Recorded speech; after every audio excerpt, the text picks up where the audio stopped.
on yi o article mo Jeune Afrique publie kabe wowli inde hôpital mo Alpha Condé mo fiyon no be wadiri dum be tawno no hersinani be kabe rewra e media lokoji din ko media français on be yawno be yido e mum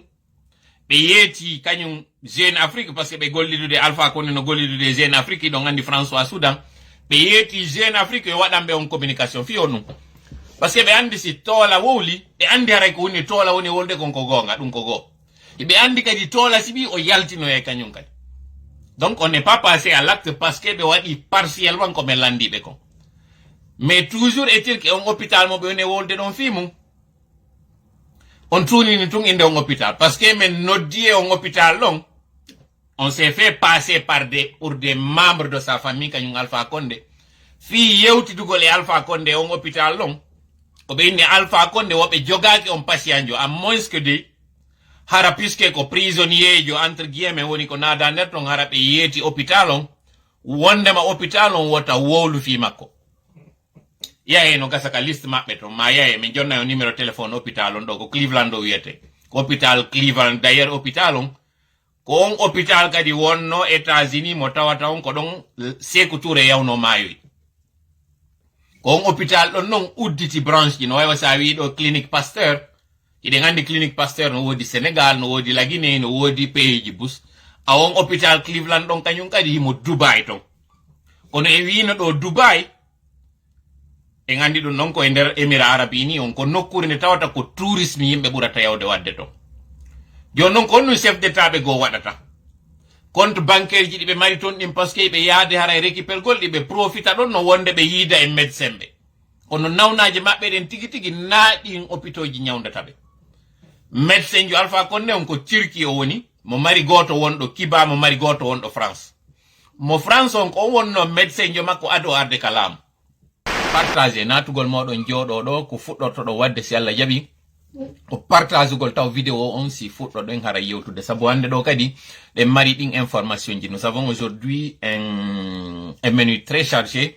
en points et aussi nous avons beaucoup de révélations que nous allons vous donner aujourd'hui concernant les points que nous allons énumérer tout à l'heure. Donc no mi wiri non haray nato do modo wodo yo jodade taw fuddore taw haray partage gol direct on fewndo do ni combien de minutes hebuden gibi fuddi den wiwden ko 50 fuddi den 6 minutes on est déjà à 1600 personnes ide ngandi dum don haray no fandi moja par rapport e ko wowden hebude kon e par rapport kadi message mo mar e mo taw taw haray en hewtinay mo do partage gol kanyum kadi direct yi din dara di no tawa kanyum kadi e lito on sabo kono sakitir do yewtere nde wonde yewtirta ben tawbe ben si hewti be nafay nganda non kanyum kadi do sede wonde madungi no nafude be ngekutina yon do audio ji di tawatare ko musibe meden wadani en di do di tawatare mi weltori di modja no wiri non hande do hide mari tobbe jowi e kunto e tobbere aranere nde wonde nde yewtude haray fi mudum do ko den tawore den wiwden ko retour des putsch ko dum woni haray coup d'état ji wondi e wadde din fewndo hande do di arti de ngandi dum ko pin wowno ko wadde nun dans les années 60 70 ha terlen 80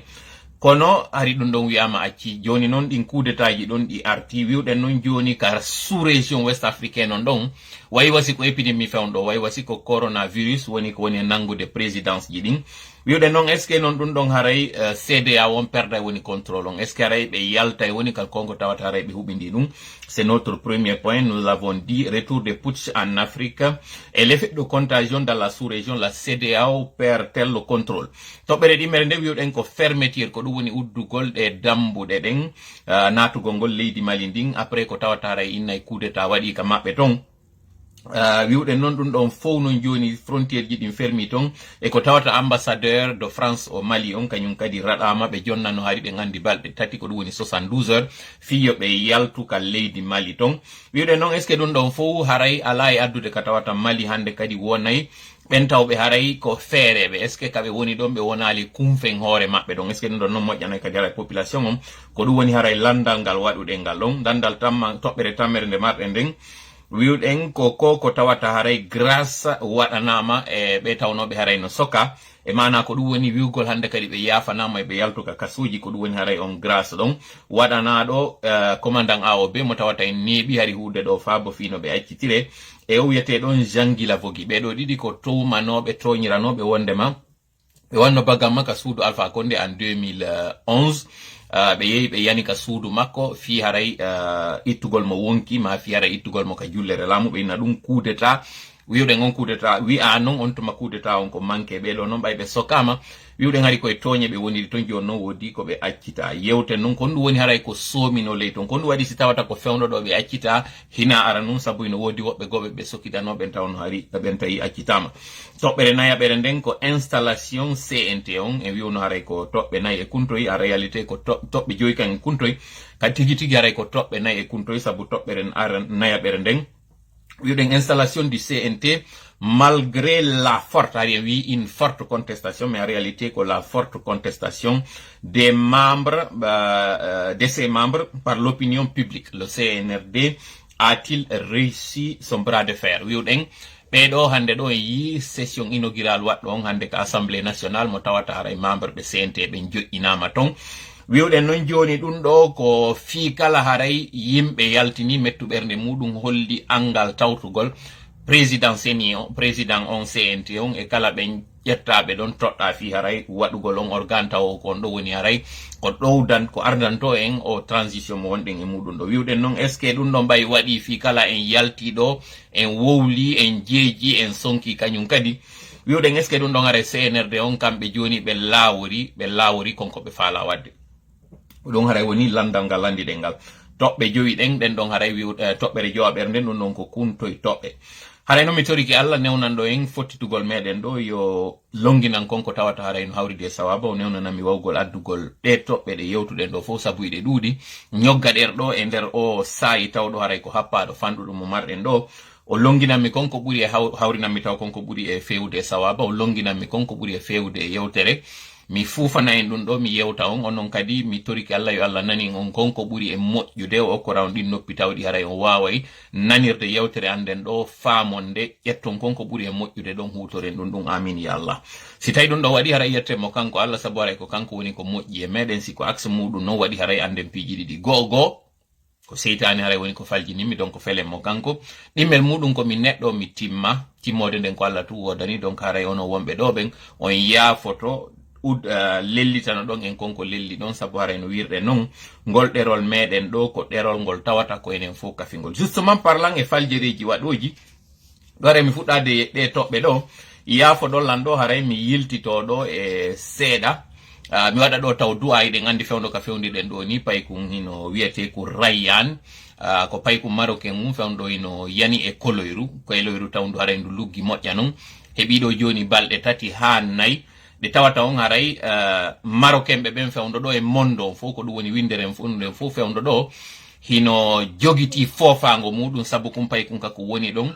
wonande on tawɗo haray haysi o jiidaki yiwgol mbodo kumpay kunka ko woni ɗon e nder ka ngayka mi andaray si fewndo ni o yaltinama ton sabu fake news ji bu yalti e sayi kala ɓe inna o yaltinama ɓe inna o yalti yimɓe ɓen welto mi hara réalité sa ndaari han joni opération de sauvetage on ko ɗum woni fi yaltingol mo nder ton on ça continue donc haray toranike mo Allah ɓa haray ko du'aji ɗi woni ko wawɗen ay goɗɗo inni il est décédé ay goɗɗo inni ɗo il est décédé si ko ɗum ɗon haray vraiment c'est pas une très bonne nouvelle mi yi goɗɗo no inna ɗo il est décédé est ce que l'information elle est confirmée les cœurs s'il vous plaît est ce que goɗɗo inni ɗo il est décédé mi anda haray ko ɗum woɗɗo inni vient d'être sauvé oui sauvé woɓɓe go kadi inni sauvé est ce que en réalité o yaltinda ton goɗɗo ko kadi windi ɗo décédé il a été fait sorti Rabbi Ryan has been found ok baby Ryan has been found ko ɗum woɓɓe go inni ɗo wiyete ɓe leluma il est sauvé ok mi famali on ɗum le petit est mort mais kono woni fi sifa ɗi information ji ɗo yimɓe no yaltina inna il est mort woɓɓe go kadi en tout cas de toutes les façons hiɗe waɗude du'a ko ɗum ɗo woni ko wawɗen kon je pense qu'il est décédé goɗɗo wi ɗo bloguera en catalan andi dadde il était supposé avoir des bonnes informations en tout cas de toutes les façons wiwɗen e waɗanimo du'a en toriki Allah yo Allah yaltinmo ka nder ngayka ɗon Allah tawno ɗon ko kañum yaltini annabi Yusufu ka nder koloyru dandi mo nder ɗon yo yaltin oɗo kadi bobo e hoore jam siko axe muɗum kañum kadi yo wonu tawɗo hara o yaafiko mo o kora mawɓe makko ɓen haray muñal haray ko ɗum ɗo wawɗen mo kala ka woni ɗon yo waɗu du'a on ɓeydana haray o bobo ɗo anditen ɗo non ko pay ko goto woni ko yolli e nder koleru ɗo population on fo hino immi fi darugol no wallira o ɗo no yaltira anditen non Allah kanko hay goto walla no mo bobo on sifa kun ɗo unano kañum kadi e ngayka tawi ko barmu kun nder ton Allah ƴawni mo nder ton addali équipe ji e yiɗoɗi e pelteuse ji ɗe caterpillar je ɗo fo wonde wadde golle ɓe sauveteur ɓe ɗo fo sapeur pompier ɓe ko nandi fi muɗum fi ƴawnugol pay kum balɗe nayi ɓe ronku Allah kanko on ɓay innama arada cheyan بعد أعوذ بالله من الشيطان الرجيم إنما أراد شيئا أن يقول له كن فيكون دون تيجي هراي وداي donc pay kun kanyu annabi yusuf yaltuno ka nder koloyru nder don tawi ko dadbe kono no hano den ko fameten do e nder tubbere kono mi woni ko mi udditiri nder do ndare leydi fo hino darano fi sovugol pay kun gotun kun tawata haray wobbe no wawno wiide don tun okay bayo unika ka nder ngay ka don accitemmo don be do be ndarude no be dandira do pay kun gotun enen non gibi fuɗɗiɗen cippirde e ngul laamu dundaranke o Alpha Condé ɗo ko ɓiɓɓe njelo maayi ko yimɓe njelo fewta ko laaɓi pos e ñaaka payɓe wara donc anditen ɗo haray wonkiki no tawiri noon Allah wi'i wonkikin ko hanaki hiwede haray ko ɗum ɗo hanono animuden donc haray ko ɗum ɗo woni ko fuɗɗorɗen ɗo donc haray ɗen yawde ɗo mi ala darde commentaire ji ɗin ɗo ha ɓernde an ɗen haray bontita ɗo kono komi wawata haray wiide en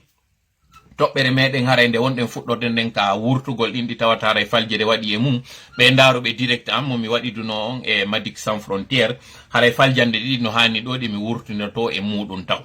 ara non ɗum toɓɓere aranere nde mi adoto wurtinade e muɗum on ko konko tawata haray mi wiwno arrestation Samori Touré on 1998 waɗi minni plus de 200 ans haray na 200 ans waɗi sabu entre 1998 e fewno ɗo ni 2022 wonɗen haray ko duuɓi temedere e nogay e nayyi donc ko 124 ans woni haray ko tawata ɗum heeɓi donc haray mi wurtino ɗum ɗon ko faljande woni ko waɗi ton deuxiéme yimɓe buy kadi addanilam message ji kam inni ɗon première élection présidentielle mo mi tawi mi voti e muɗum inni ko fewndo Alpha Condé innuno o gagni ke tawi o gagnaki yimɓe ɓe addi message inni ko 93 ari ko primaire wonnomi parce que bus ari inni ɗon jaka noon to layɗa mari duuɓi buy 93 ari miɗo primaire haray mi heɓali taw examen de passage an on natugol collège on ton pour vous dire combien de fois ko erreur jano waɗi ɗum par contre élection 98 on wi mi votuno e makko ɗon kañum kadi précision goto no hani wadde ɗon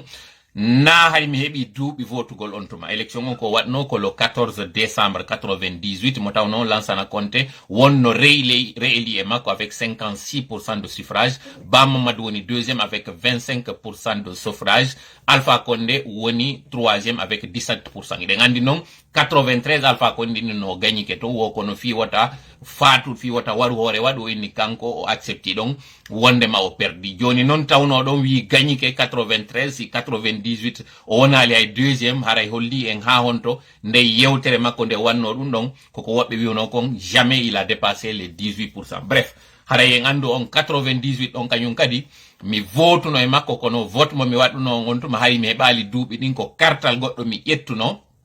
tawno ɗo ari feƴƴini ko ngal mi yawno mi votiroyi mi oblige a wondema miyam votera duuɓi an ɗin timmali kono kon ɗo wonno première élection ko ɗum waɗi si justement tawi miɗo woni majjuɗo seeɗa ko honno feƴƴirno par ce que hari nawondema hari miɗo anduno kon ɗum woni élection miɗo anditi noon ko Bamamadou wonno kam mi votano tum ala kulli haal ɗum ɗo wonno ɗen e fuɗɗorde haray rectifiugol ɗum ɗon ɓay haray si erreur o woni ɗum o lutti haray moƴƴa. Nous commençons notre tour d'actualité aujourd'hui et nous allons parler de ce coup d'état ce coup d'état manqué qui a été perpétré en Guinée-Bissau. Mais avant de parler de ça, parlons d'abord de manière générale de ces coups d'état. Quelles sont les causes de ces coups d'état et quel est le contexte qui fait qu'aujourd'hui il y a un retour des coups d'état en Afrique, plus particulièrement dans la sous-région ouest africaine où c'est comme une pandémie, c'est comme une épidémie qui est là, qui est en train de faire l'effet de contagion. Le pays, le Mali, a été victime de ce coup d'état. Ensuite, le Mali a été suivi par la Guinée avec le putsch du 5 septembre dernier. Après la Guinée, se fit aussi le tour du Burkina Faso. Et après le Burkina Faso, la prochaine victime, c'était la Guinée-Bissau. Heureusement, ce coup d'état a été manqué. Et aujourd'hui, nous sommes au regret de constater qu'il y a des personnes malveillantes qui sont en train d'abord de mettre un doute par rapport à ce coup d'état, le qualifiant d'une machination, le qualifiant d'une manœuvre tendant à éliminer certains adversaires. Ce que je peux vous dire en ce qui concerne ce coup d'État manqué, avant d'avoir les personnes concernées ici ou bien une voix officielle pour en parler, ce que je peux vous dire, il faudrait que j'enlève les commentaires pour ne pas être distrait. Ce que je peux vous dire, ça a été un coup d'État. Il a été juste bien géré par les autorités bissau-guinéennes. Et là aussi, il faudrait saluer la bravoure de la garde présidentielle, la vigilance des services de renseignement. Nous étions au courant qu'il allait y avoir un coup d'État, ceux qui connaissent avec lesquels nous parlions. Moi particulièrement, j'avais signalé qu'il allait y avoir un coup d'État dans la sous-région. J'y allais même alerter un peu dans les directs que j'avais eu à faire. Mais ce qui n'était pas précis, c'était quand et où exactement. Mais c'était connu qu'il allait y avoir un autre coup d'État parce que c'était un effet de contagion. C'est pas pour rien que j'étais en train de parler l'autre fois, lorsque j'étais l'invité de Madik, qu'il y a une histoire entre les pays, le Mali, le Burkina Faso, la Guinée, ensuite la Côte d'Ivoire en ce qui concerne le territoire qui était celui de Samori Touré. C'était pas pour rien que j'étais en train de le dire. C'était pas pour rien aussi que j'avais mentionné la proximité de la Guinée et la Guinée-Bissau, c'était le même pays. C'était quand on parlait de la Côte d'Ivoire, du Mali et de la Guinée, il ne s'agit pas de l'actuel Mali, mais il s'agissait à l'époque du Mali, du Soudan français. Ensuite, la Côte d'Ivoire, ce n'est pas l'actuelle Côte d'Ivoire, c'était la Côte d'Ivoire et le Burkina. Et la Guinée, ce n'est pas l'actuelle Guinée, mais c'était plutôt le Libéria, la Guinée et la Guinée-Bissau. C'était les trois. C'était pas pour rien que j'étais en train de parler de ça. Bref, ce qu'il faut comprendre, c'est que avec cette résistance sur ce coup d'État, on peut parler d'un grand salut. Parce que si ces assaillants avaient réussi leur coup, on allait sûrement parler d'une déstabilisation de la sous-région. Pourquoi? Parce que cette machination, ces coups,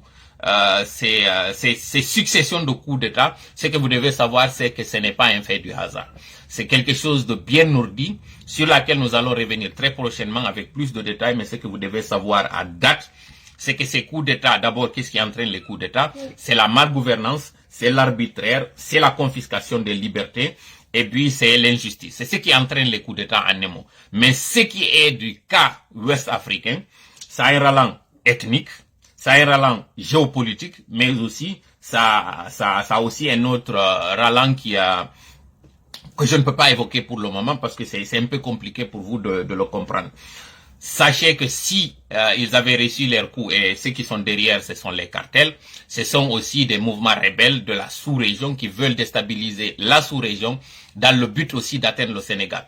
Ce qui veut dire que s'ils réussissaient leur coup au niveau en Côte d'Ivoire, en Guinée-Bissau, le Sénégal allait être la prochaine victime et ainsi de suite. Qu'est-ce qui est visé derrière ça? Parce que la question c'était, est-ce que la CEDEAO était en train de perdre le terrain ou bien de perdre le contrôle? Oui, la CEDEAO est sur le point de perdre le contrôle parce que ce qui est visé derrière ces coups d'État, c'est que l'exception devient la règle et la règle devient l'exception. Qu'est-ce que ça veut dire? Ça veut dire que ce qui est visé, c'est qu'il y ait tellement de coups d'État dans la sous-région qu'on ne parlerait plus de sanctions, afin que ceux-là qui sont en train de perpétrer ces coups d'État puissent agir en toute indépendance et en toute liberté. Aujourd'hui, nous parlons de sanctions sur la Guinée et le Mali, mais si vous avez remarqué, lorsqu'il y a eu le coup d'État au Burkina, il n'y a pas eu de sanctions. À votre avis, pourquoi il n'y a pas eu de sanctions? C'est pour deux raisons, et vous allez les comprendre, vous allez voir dans le développement de ce que nous sommes en train de dire aujourd'hui. Il faut savoir que la CEDEAO a péché, elle est en train de payer le prix de son silence, de son mutisme lorsque des constitutions étaient en train d'être violées. Et aujourd'hui, la CEDEAO doit se ressaisir et savoir qu'elle doit être la CEDEAO des peuples et non la CEDEAO des chefs d'État. Sinon, ceux qui sont en train aujourd'hui de faire ces coups d'État sont en train de s'agripper derrière le peuple pour dire qu'ils viennent sauver le peuple, mais en réalité, forcément, ce ne sont pas tous qui sont en train de venir sauver le peuple, sauver le territoire. Il y en a qui sont en train de dire que les coups d'État sont perpétrés parce que il y a une insécurité. Oui, il y a une insécurité. Mais est-ce qu'à cette insécurité, il faut ajouter une autre insécurité en renversant un régime constitutionnel? La réponse est sûrement non. Donc, haray jama ko mi wawata yewtude on ɗo ɓemɓe tawata haray no sengo Guinée-Bissau on ɗo. E yifewno ɗo ɗi médiaji wonaɗi e manipulé de ɗo wonde yaltinde haala wonde ma coup d'état on ko coup d'état tawdo haray ko kanyum général Ambalo woni ko wadi mo haray watane yila moƴƴa andon mi yetinoke on nyande go wonde ma sous région on don goddum hina fokkiti so ndari no coup d'état ji din wadi ka sous région don anden taw kon woni ko wadata coup d'état wadata e hore o régime tawdo ino gollude moƴƴa coup d'état wadata e ngul laamu tawngu ko nundu ngul laamu tawngu hingu teddini sariyaji leydi din ko tumata yi wondo ka hore laamu ngun o fuddike oñaade yimbe ben o fuddike wadde konko tawata ko dolugol yimbe ben be fiida si be fiidi non no waywa ndiyam sa uddil dambugal ka ndiyam dan hani rewrude don dan dabbay lawol go ka darewol normalement laamu ko yo taw hara si tayina e royaume wonda ka tawata hara ko si kaari maayi ko dum woni laamatari taw gongol hara ko si fetti mawdo on ko biddo makko on kadi jokkata don ma wondo on ka der be ngure be na do royaume si inama tour régime démocratique mo tawata ko démocratie wona gollirede ko burbe dudulbe be min jonnete laamu si tayno yeyi ha ben innobe ko kanyum buri folude be jonnama laamu ngom be jodike ka laamu be jodoraaki no haniri non be nangi wadugol njaggu ko dum addata coup d'état donc anden ko angal nundal angal gollirgol lendi no haniri non e oñagol e hori yimbe be woni ko addata coup d'état kono non enen ka sous région meden don hina diido tungoni addude coup d'état ji din leƴƴi kadi no tawa e hore konko woni wadude coup d'état ji din ka meden ka sous région non siminni ka meden ina lagine tun ko dum woni ko di pays ji di ledde leyde tawdi haray no kawtiri don e tawata haray mi jonnata inde majje do fu bahi don andi kono bembe kawtirden don en sendari coup d'état wadi Mali coup d'état wadi kanyum kadi lagine coup d'état wadi Burkina Faso coup d'état go kanyum kadi ar fokkiti le 1er février do e ndi leydi kawtini meden tawndi kadi ko inde wotere ne jogiden ko Guinée famon don non hare en ala natude ka tarika mo jakono anden tum leƴƴi yagal kanyum kadi woni wadude di coup d'état ji don famo e no yeso men développement mo avec beaucoup de preuves andon kanyum kadi géopolitique no bawo ton ko dum woni hara e leyde tawde hara ko dolnude hore windere nden ben kanyum kadi no baawo di coup d'état ji do sabu hara no wodi ka tawata be hulani der ton di cartel ji do kanyum kadi ko dum woni be yeyobe be condi drogue on anemmo be do kanyum kadi no baawo do justement parlant de drogue e be do fu leydi Guinée Bissau ndin o coup d'état fokkitunodo do ko coup d'état gongajo nani di media ji fewndo hande do wondi e wadude e sikkitare dum do wonbe wiide parce que haray wadanado coup d'état on o yaltitinde nyande o yewti wodali ka ngasi nangabe ben kanyum kadi nangama warabe warama kanko garde présidentiel makko ko goto tum fame haray ko yon burtu non fellitude moƴƴa dum do holli taw piiji didi gogo fokkitanana do bayo andi fi mun no mi wiira non menen tigar men humpitike fi o coup d'état ko woni ko wonno exactement ko honto wadata honno wadirta e ko honde tuma wadata ko dum do wonno hari men anda wombe yewtude be am ben fo ka privé ji e wombe ben tawde ka dare mi humpondira e mudum be andi hari mi wola ni no be fi dum do hewta mi détail don parce que ina man torgo ande tundo koko fokkiti do kon dariki wosi darnama koko fokkiti do kadi kon dum hula ko yo coup d'état ji dudum moƴƴa ka sous région don ha tawata hande kadi CEDEAO on wata wolude fi sanction si dum don non wadi haray hande kadi enen e konko wiete démocratie ara itten dum don e hakkille meden sabu ko on mardo dole hande kadi jodoto e hore ben be tawata ala dole wiude non leƴƴi yagal no tawa e mum parce que toujours tuma waddete wo yimbe ben kaka leƴƴi barorte on par exemple au coup d'état waddo on do Guinée Bissau wombe be mbaaw mudum ko ben tawobe ben ko be contre kanyum général Ambalo sabu ko tawata kon innama ko o pullo madu nene makko ko pullo e konko tawata konko contre par exemple ene régime on ka meden nun Alpha Condé donc bembe wonno cippirude mudum hibe jokki tun e wiugol kambe kodo wawata arde laamo hore mabbe donc kambe ko dum non be baari na kanko de woni baaro do dum don ko fokki tambe mo ben ko dum do woni ko be feliri mo kon na de wiugol o nunda ma o gollata leydi makko ndindi ala yarde yeso ko wombe wiide wonde ma janano arata la mo hore meden faame taw dum don kala ben tawbe ben haray no wadani didi e dum don ande dum don faamon kadi ko mone yewde do ko dimmel mudum kadi den andi Guinée Bissau ko état narko num ado kanko arde ko dum woni ndil lamateri ndi tawata be wombe yeyude condi no tawa e der mayri e ngandi nen tigi lagine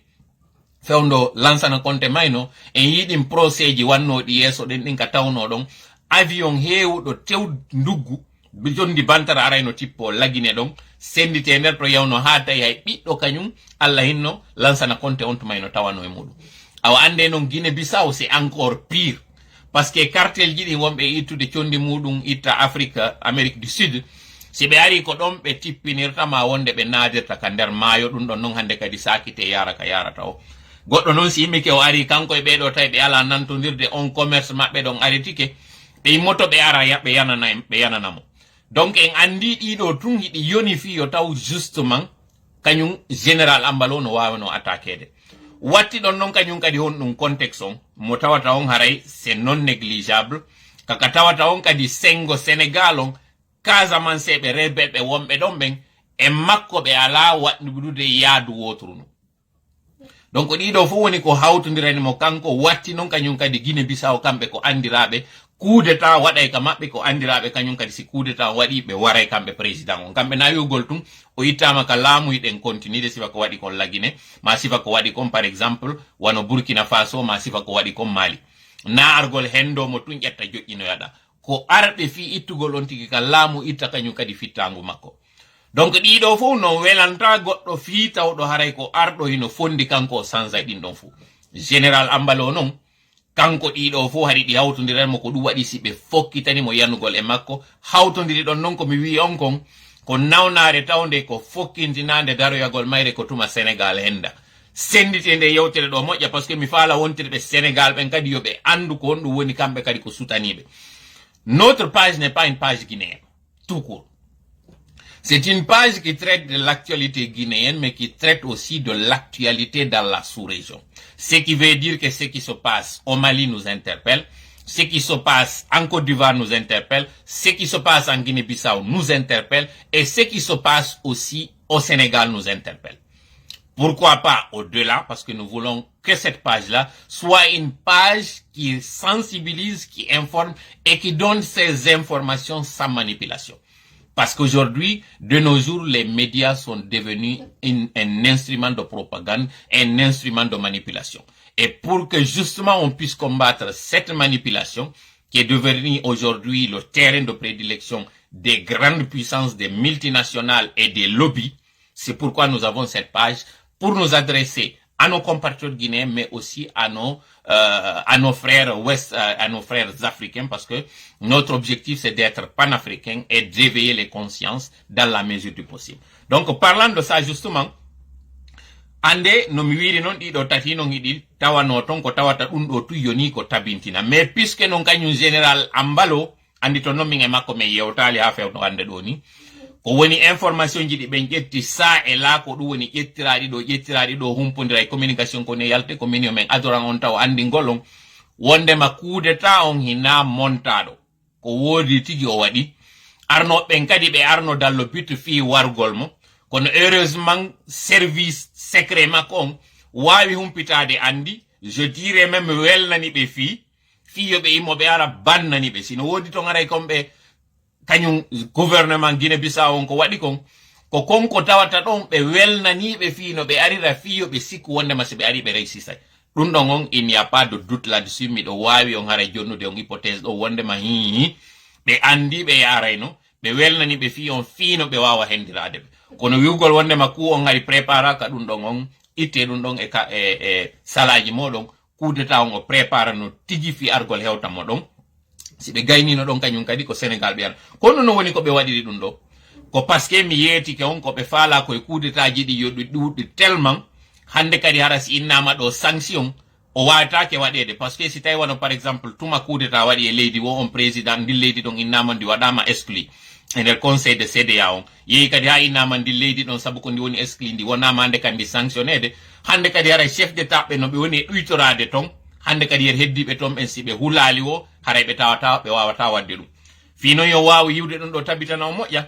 o yi rencontre sommet mo CEDEAO waɗi on mo tawata on ɓe yewti fi Laguine ɓe yewti fi Mali ɓe yewti fi Burkina mais est ce que on wattanila wondema Burkina sanction ji waɗaka hoore maɓɓe c'est pour la simple raison que ɓe faalaka o yiyay noon kañum kadi ka développement ji ɗo ɗi min waɗoyta ɗin ɗo ɓe faalaka yo hande kadi yo taw hara ɓe heɓayɓe ɓe sanctionna ɓe tawata ɓe wata yewtude moƴƴum je dirais quelque part d'ailleurs wonɓe wadde coup d'état ji ɗin ɓe réussisi seeɗa par ce que ɓe wawi dillinde CEDEAO on e ko CEDEAO woni e wadde kon hande kadi ara CEDEAO on hulay hara wawata dartade ɓe moƴƴa. Ensuite so wattani la parce que buy landi ke inni fiyon ɗum Mali sanctionnama, Lagine sanctionnama partiellement, Burkina Faso kañum sanctionnaka few. Réponse o min niyo moko simple. Ko famugol maɓɓe konko mi woni yewtude ɗo wondema goɗɗum no fokkiti, ko tawata si ɓe waway dartade ɗum non, ko ɓe ɗuytu konko ɓe woni wadde kon, ɓe recula seeɗa fiyo ɓe wawa famude ɗum ɓe sennidira guɓe e condi. Donc faame goɗɗum no fokkiti ka sous région ɗon, mo tawata jamaw no duwa findinde moƴƴa, hakkille muɗum ɗe wawa andude na piwum sama kala woni ko fokkiti ɗo. Kum fokkiti kun ɗo kañum kadi no mi wiri non ko ɓay tun mi yiɗata wolugol leƴƴi yagal ngal, ko fokkiti ɗo na wiwgol tun dey ko menen kaari meɗen dartade kaari. Non, c'est pas ça. Ko fokkintina kon hino mari origine muɗum on depuis 2017-2018 fewndo constat waɗano ka sous région ɗon wondema Mali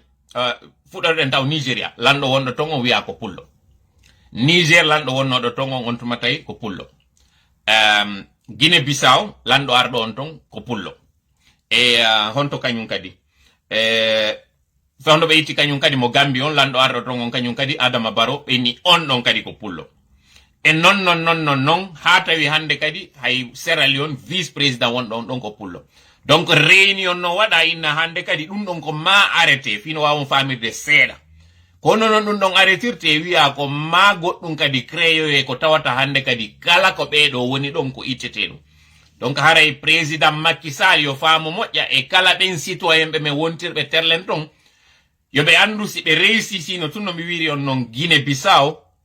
hande kadi ɓe kombini dayno e kañum ɓen tawɓe hara yiiɗa kañum président Macky Sall fi créyugol mouvement ji nder ton ɓe famini awa wondema ko contestation alors que ɗe reni en fou ko honno tawiri président Macky Sall fewɗo no gollude. Mi andina on ɗum ɗo noon nami partisan jo ni l'un ni l'autre, nami partisan jo Macky Sall nami partisan jo Ousmane Sonko. Ko mapinimi ko woni e feƴƴude Lagine kon ko ɗum ɗon kadi mi hani intéressade muɗum. Kono si tawi ko woni e feƴƴude kon sera Lagine kadi no wawi hewtude kadi Lagine ko mami yewta fi mon fi en andu parce que ono wonɓe darde lamɓe fewno ɗo no wodi ɓe wonɓe Côte d'Ivoire, no wodi ɓe wonɓe Mali, no wodi ɓe wonɓe Burkina, no wodi wonɓe un peu partout wonɓe darde lam et au delà du continent.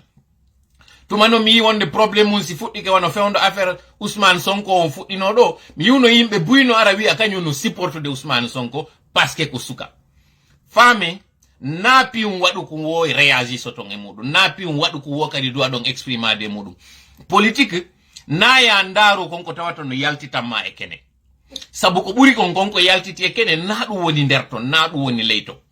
Mi profita ɗo noon mi interpella ɓe tawɓe ɓen fof ndeññande ɓe releyno information ji ɓe inni wondema général Ambalo nangama, woɓɓe inni o barmi, woɓɓe inni o maayi. On andite sa mi wowlan noon ɗo minni si goɗɗum waɗi tu n'es pas obligé de t'exprimer parce que ko ɓuri kon sa yalti a wowli tawoy ko wolonoɗa kon ko fenade hande kadi hara a feni e yika fuɗɗode yewtere meɗen nden ɗo ɓay mi wolifi pay ko won kunka nder koloyru wodi ɓen yaltuɓe wi o maayi, wodi ɓen yaltuɓe wi o daɗi ko honɗum e mum wodi ko waɗi mi anda ko mi wata en tu yetade ande ɗo yo tabitude t'es pas obligé yaltugol wowla fimo sabu sa yewti nafatama wara ko wowɗa kon gonga no nder ton si gonga ala nder ton andu o yafoto moƴƴa so yimɓe retarda e wonde démarrugol o directeur o piijino feƴƴa nder ɗo ɗi tawata onon o wataɗi famude kono no wodi woɓɓe ndaroɓe o directeur ɗo mi yewta noon ɗum mi ƴetta o risque ɗo no wodi aroɓe ndara o directeur kamɓe aray na direct on ɓe ari ndarugol ko addaɓe à travers on directeur kono min ɗum hulɓintalan o wawi addude o wawi bugade ko on ɗon bugade kon kono si Allah jaɓi on verra woɓɓe no wodi wonɓe arde ndara o directeur ɗo tawɓe ko jonnaɓe goɗɗum ko bugoto e alɗe toola min noon toola wakkile moƴƴa de kon ko wonɗon e wadde ɗon bugo ɗon huulon no moƴƴa hara ɗon andi son bugike nayi wopude sabu si woopi tournoyi yiltitoyke moɗon on jaloyta ko ɗum ɗon tumi wata o yetade ɗum ɗo haray c'était juste entre parenthèse. Donc no mi wiri noon ɓe tawɓe haray no wadde expression ji yewta par rapport e konko feƴƴi ɗon inna ɗum ɗo heɓimo finalement ka wonoyta ɗon kikiɗe amin ya Allah ko wonoyta ɗon kikiɗe ɓurɓe maɓɓe ɓen haari ɓe wonti fenoɓe est ce que haari ɓe annino fii fenugol o waye est ce que be vérifie konko yewta don si be yewti o way kono baytum be gollitirali konko innete don devoir de réserve et de retenir ces informations wadi so ndari journaliste be mari ko be inata conditionnel wonde man way wonde wa'i ina dum conditionnel si tay non goddum a fellita hare gollir conditionnel on en si tay ko ma wawla sina don ko buri welde fi kon hay si a yewtali fi mudum sabu si tay a yewtali fi mudum tuma tabita ma wo on tuma sa yewtoyi ko konko woni haqiqa woni ko yaltata hadum non ko anta parenthèse mi wonno jonnude tango nanga en do joni ko mi wata yewde kon mi yiltito encore e konko mi wi en don wonde ma coup d'état on Guinée Bissau ko coup d'état gongajo na inventado si be réussi sono e makko don kadi hara yen innu au revoir stabilité on dans la sous-région parce que si iwi no don hande kadi be fo jonni ray acengake ko be fo jonni ndiray no juude be yaabe hewtano e hande kadi Sénégal accéléré do parce que hande be wonbe do e be duudi arenge tobbere immere den ka yewtere meden do manipulation voilà manipulation des médias on do mi yeggitude terlen non ok wobbe ni do France 24 a confirmé la mort du petit c'est vraiment dommage ara ñu yurmi asita France 24 a confirmé dum donc piun haray ça me peine beaucoup je suis très ému andugol dum donc c'est woni confirmama mais ara ñu yurmi modja non sabu yiwgol mbaadi kumpay kunka ko wonno ka der ngayka don e yiwgol effort wada don don haray no futuno ka tawata ana bay kun ngara kun hettoto no don ku yalta fo e mudum haray walla hin mo yafo sitay ko no wondi donc no mi wiiri non wattani la moƴƴa médiaji de jogi lagine don particulièrement tawdi ko médiaji manipuléji médiaji tawoji déjà en andi mi yewti non do min CNRD on debosi wobbe jettibe be tawata no gollidude mudum ka kene kono eno ton kanyum kadi ben wonbe wiide wondema wonbe tawde hara ina e kene be woni gollidude laamu ngun CNRD on kono hara be gollidude CNRD on de toutes les façons ay se wadal débat par rapport e pay kunkundo joni no woniri wo on fera ça après are non joni e tobbere immere den de tawata den aray ko den fermeture frontière ji ni ka fermeture frontière ji din do Mali e konko tawata aray ambassadeur France on wondo Mali on haray be jonni mo hari 72 heures haray ko hanude en faamude do inama frontière ji din fermama ko no yi juste après ka on communiqué yalti don lagine kanyum déjà yalti inni kambe baytum be concertano ka fi dum don lagine kanyum wi fermata frontière ji din donc ande Mali sengo lagine on déjà dum don ina wudditi nani ari do yeta don kanyum kadi sanction ji din ko on du wadi hara Burkina Faso sanctionaka ko konko tawata si Burkina Faso sanctionama joni Burkina Faso kanyum no wawi wi frontière ji din kambe be udditude di don fiyo taw goddum si natana Mali ara rewre rek Burkina Faso non est ce que non Burkina Faso ino mari accès à la mer est ce que Burkina Faso ino mari hino yubbondiri e maayo ngon o Burkina Faso yubbindira e maayo ngon ono sabande mako tawata Côte d'Ivoire ko e Burkina Faso ino mari frontière ben tawbe ben fo hino e der Côte d'Ivoire non déjà mi précise do wonde ma Côte d'Ivoire fewndo ni kam woni e nandi ang ina landagol wo fi ndian dun do woni wadde goddo wi do buvez de l'eau c'est pas de l'eau mi do andi ko mon ngi yewtude fi mudum ko woni wadde kon c'est pas un chat à la gorge mais akiten dun don tum on verra ça après Côte d'Ivoire c'est ngaru ka géographie Côte d'Ivoire fewndo ni information men hebi don wonbe ben ka frontière ko wondema otoje no natude ka frontière entre Côte d'Ivoire et Mali tawbe ben haray wobbe ben ko jogibe bus je de wobbe ko jogibe camion ji en yi kadi information yaltudo wondema banana lokoji fokkituno di haray Mali ton di boni sabu dun on pression no wadede e hore gouvernement Côte d'Ivoire haysi on pression wada kay hore Côte d'Ivoire konko moni wolande on don gouvernement Côte d'Ivoire monsieur Alassane Dramane Ouattara wadu tum par solidarité wi gongol wondema ino sanctionnude ino tawa din sanction ji wondi e wadde dun do non mi wola du kanyum kadi en toute ouverture wondema monsieur Ouattara wonu tum wondema ino tawda e sanction ji wonade wadede din hore Mali e lagine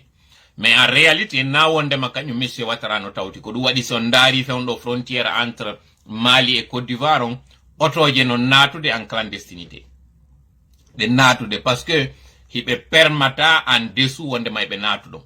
ko humpitagol non dun non fo wi a joni non awayo accitera kanyum Burkina Faso kanyum sanctionnaka fi au moins gota be rompu dialogue on kamɓe Burkina Faso ɓe permetta ɓe kamɓe yo ɗum ɗo wonu awa kun lawun ɗon kun tawata hara si ɓe fermiɗi fof hande kadi ara débordement waɗay to no metti fiyon faamu ko non yiyay joni on ando e yesso ko min e wolde ko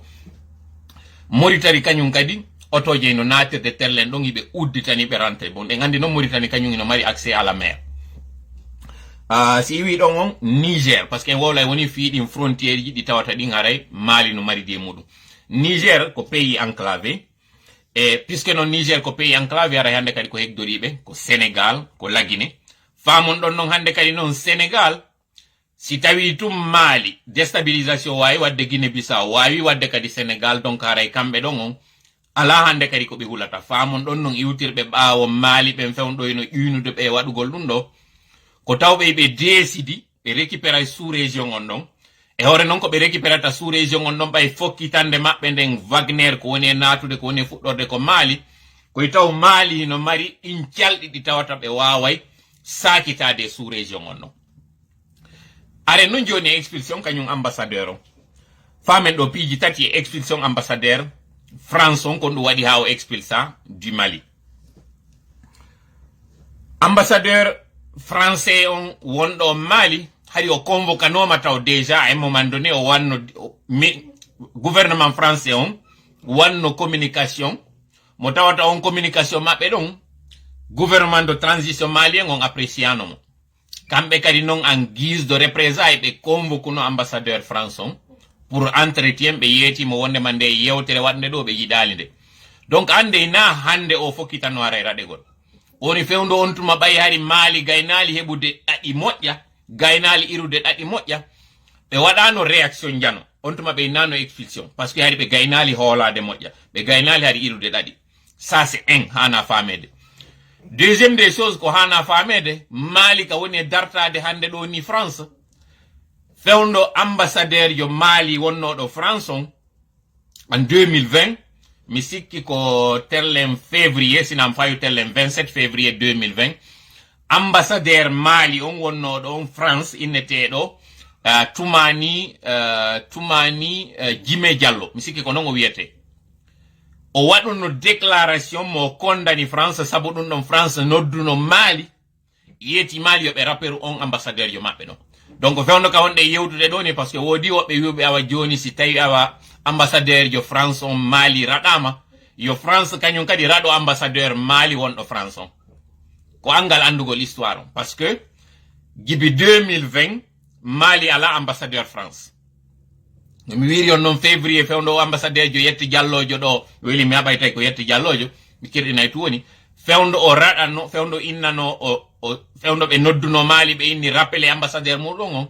Mali respectuno on tuma on injonction ɗon ɓe rappeli ambassadeur maɓɓe on ɓe noomi goɗɗo go wiyeteɗo Issa Konfura wiyete mais ɓay ɓe noomi moɗen andi no woodi konko inete système d'accréditation c'est à dire pays no wawi proposé inna ko ɗo min woni e naɓande on comme ambassadeur kono tanke leydi ka o fokkiti ɗon jaɓali mo haray o wonali ambassadeur ko ɗum ɓe innata accréditation donc on ambassadeur jo nomanoɗo ɗon ɓe jaɓanomo ɓay noon ɓe jaɓali mo toon fiyon ɗum hanno o incident waɗɗo ɗo waɗa ɗum on tuma fiyon ɗum Mali jaɓanno on tuma rappelugol ambassadeur muɗum on inni nomitugol goɗɗo France ronkimo jaɓugol fiyon ɗum kaɓe nodduno ambassadeur jo France on tuma ko entretien ɓe waɗuno e makko ɓe expulsanomo on tuma faame moƴƴe jama wondema o probléme wonɗo e wadde ɗo ko probléme neɓunoɗo mais puisque Mali hari heɓali on tuma assurance goɗɗo iwtirali ɓaawo maɓɓe wonnoɗo ɓe wallude ƴuynaɓe hari ko gabo e nder mbodo ɓe onno e wadde hari ko négociation ɓe onno wadde jusque là kay ɓe yawno non ha ɓe ndaari ɓe andi yi programme waɗaɗo on 2018 2019 ɓe heɓi iwtirowo ɓaawo wallitoɓe si ɓe fokkintini noon ko fokkiti hande ɗo ka tawata si jama on ardinali hakkille région on fof o déstabilise to koko mone yewde ɗo noon on faala on yaha e vérifion dans les livres dans les coupures d'information fiyo waw famde moƴƴa fewno kam woni e wadde o direct ɗo Mali ala ambassadeur jo ɓe mari noon goɗɗo wonɗo joude o rôle d'intérim ɗon tawɗo on ko ministre conseiller à Paris mo tawata ko malinomi mo kono ɗo woni e évacude fewno ɗo dossier ji kala ko tawata ɓe malien ɓe si ɓe hato jini e kaydiri ma ɓe hatto jini konko wiyete relation diplomatique entre Mali et kañum France kono wadi simi fuddorani on dun do ko fi on faamo moƴƴa Mali fewndo ande do so yi tappi berne nden ko paske be andi be mari koy ciorfoy koy be wata rewde mudum be andi kadi be hebi goddo yutirdo baaw fi wallitagolbe donc faame moƴƴa nden no nangue wiede do guerre Mali on ko guerre contre djihadiste na forcément ko guerre tawdo contre djihadiste kon nun tawori addi instabilité on sengo normali on ko konko tawata leƴƴi no jooɗi ton ɗi tawata leƴƴi goo jaɓali ɓe acceptude comme malien ɓe sen daari wano turayreɓe ɓen sen daari wano berberɓe wontirɓe ton ɓen sen daari wano fulɓe wontirɓe ton ɓen e buy tawoɓe sengo noron frontière avec l'Algérie frontière avec Mauritanie ɓen non ko ɗi pays ji ɗo ɗiɗi ɓuri wonde gollidude muɗum faame ɗo non ka suite kam woni wiide ɗon isolement Mali on Mali isolaki par ce que côté noron Algérien ɓe ɓen son nani ay premier ministre malien on o inneteɗo ko honno modi ko honno Kukala Maïga ko nani ko wi ko wondema ñande ɓe wanno meeting maɓɓe o Mali o yewtuno o sali gouvernement algérien o a réalité naafi maɓɓe o saliyani ɗum ɗon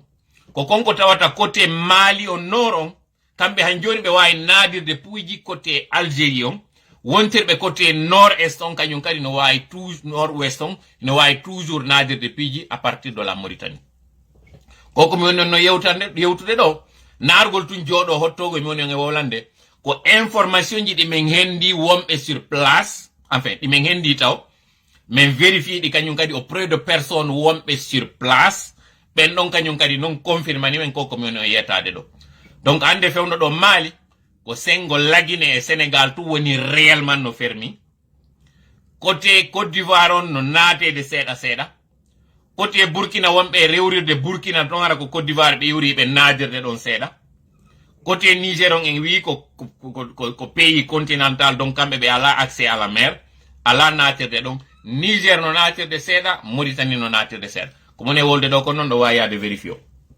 o yiyay kadi média ji no yaltinoya balɗe si hewtoyiɗo voilà ko Suel Maïga ko Sugel Maïga voilà ko Sugel Kukala Maïga voilà ko ɗum woni inde makko ne bref haray tellen ɗon ko hannude retinude kum parti won ɗon fiwata vidéo meɗen on juutu pandi wondema sous région on déstabilisation fokkituɗo ɗon on si ardinaka hakkille population on fama moƴƴa wiyay noon fiyon ɗo mi yewtiri on ɗum ɗo tuma mi ara mi yewtiri point CNT on o wawa e famude moƴƴa ko on ɗum woni ko fokkiti aren non joni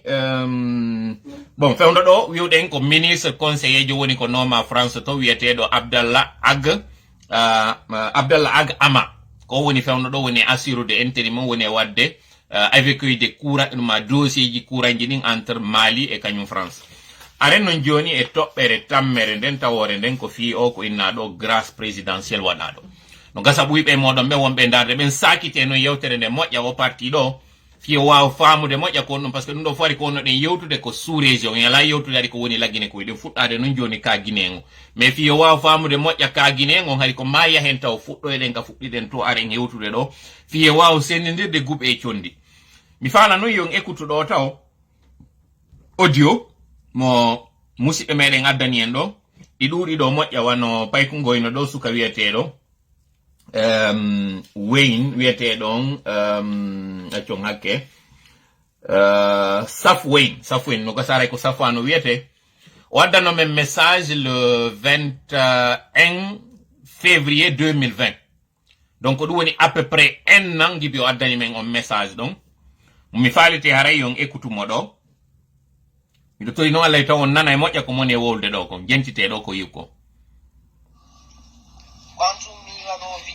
40 minutes de temps taw so waɗi ɗum fof ata hedde lanna kadi heddite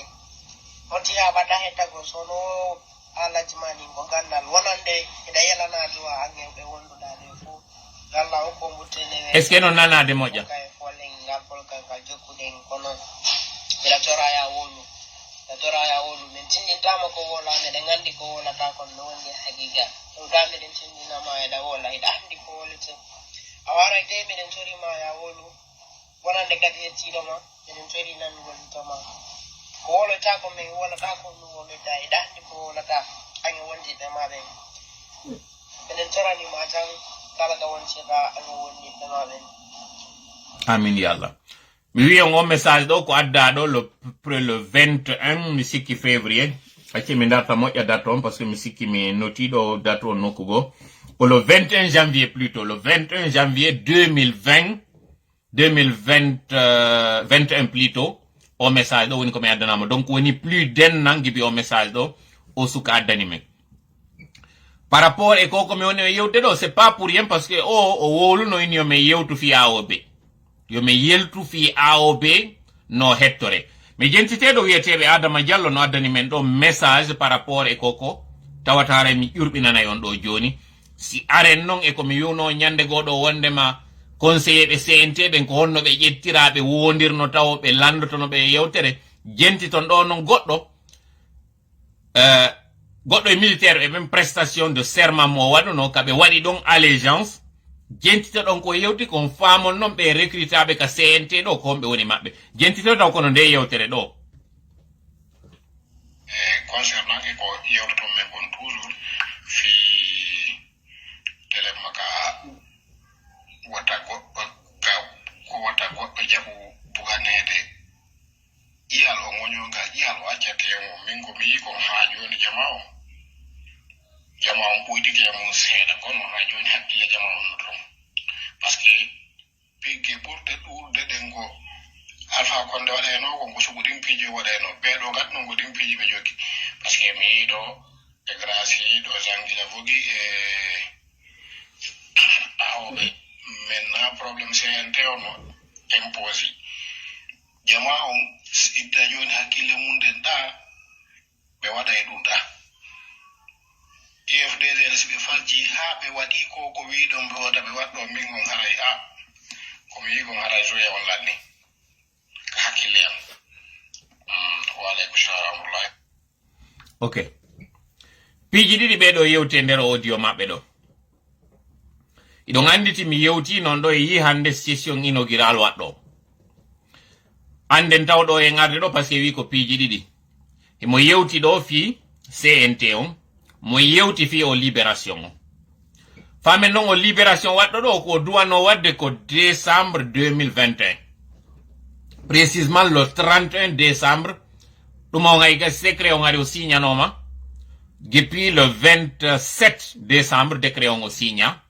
mo duwano publié le 31 décembre au plus tard ɗen andi pays ji ɗin yiɗi andira tawgol nde no hitande lannude ɓe waɗa grâce présidentielle joni non ɗo mi ala natude min e débat innugol ngol est ce que ko gouvernement légitime ka ko illégitime woni ko waɗi o grâce ɗo sa na ɗon woni propos angol na ɗon kadi woni min inquiétude angon koko tawata ɗon Alpha Condé kanko tigi o waɗanino grâce présidentielle Fatou Badiar par exemple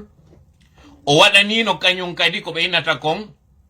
ɓen andi ko amnistie kañum e grâce si waɗama e goɗɗo haray tabiti wondema hihi o bonnuno ha gasi joni noon o yaafe amnistie on noon si waɗama ɗum ɗon haray ɓe efasa e woni few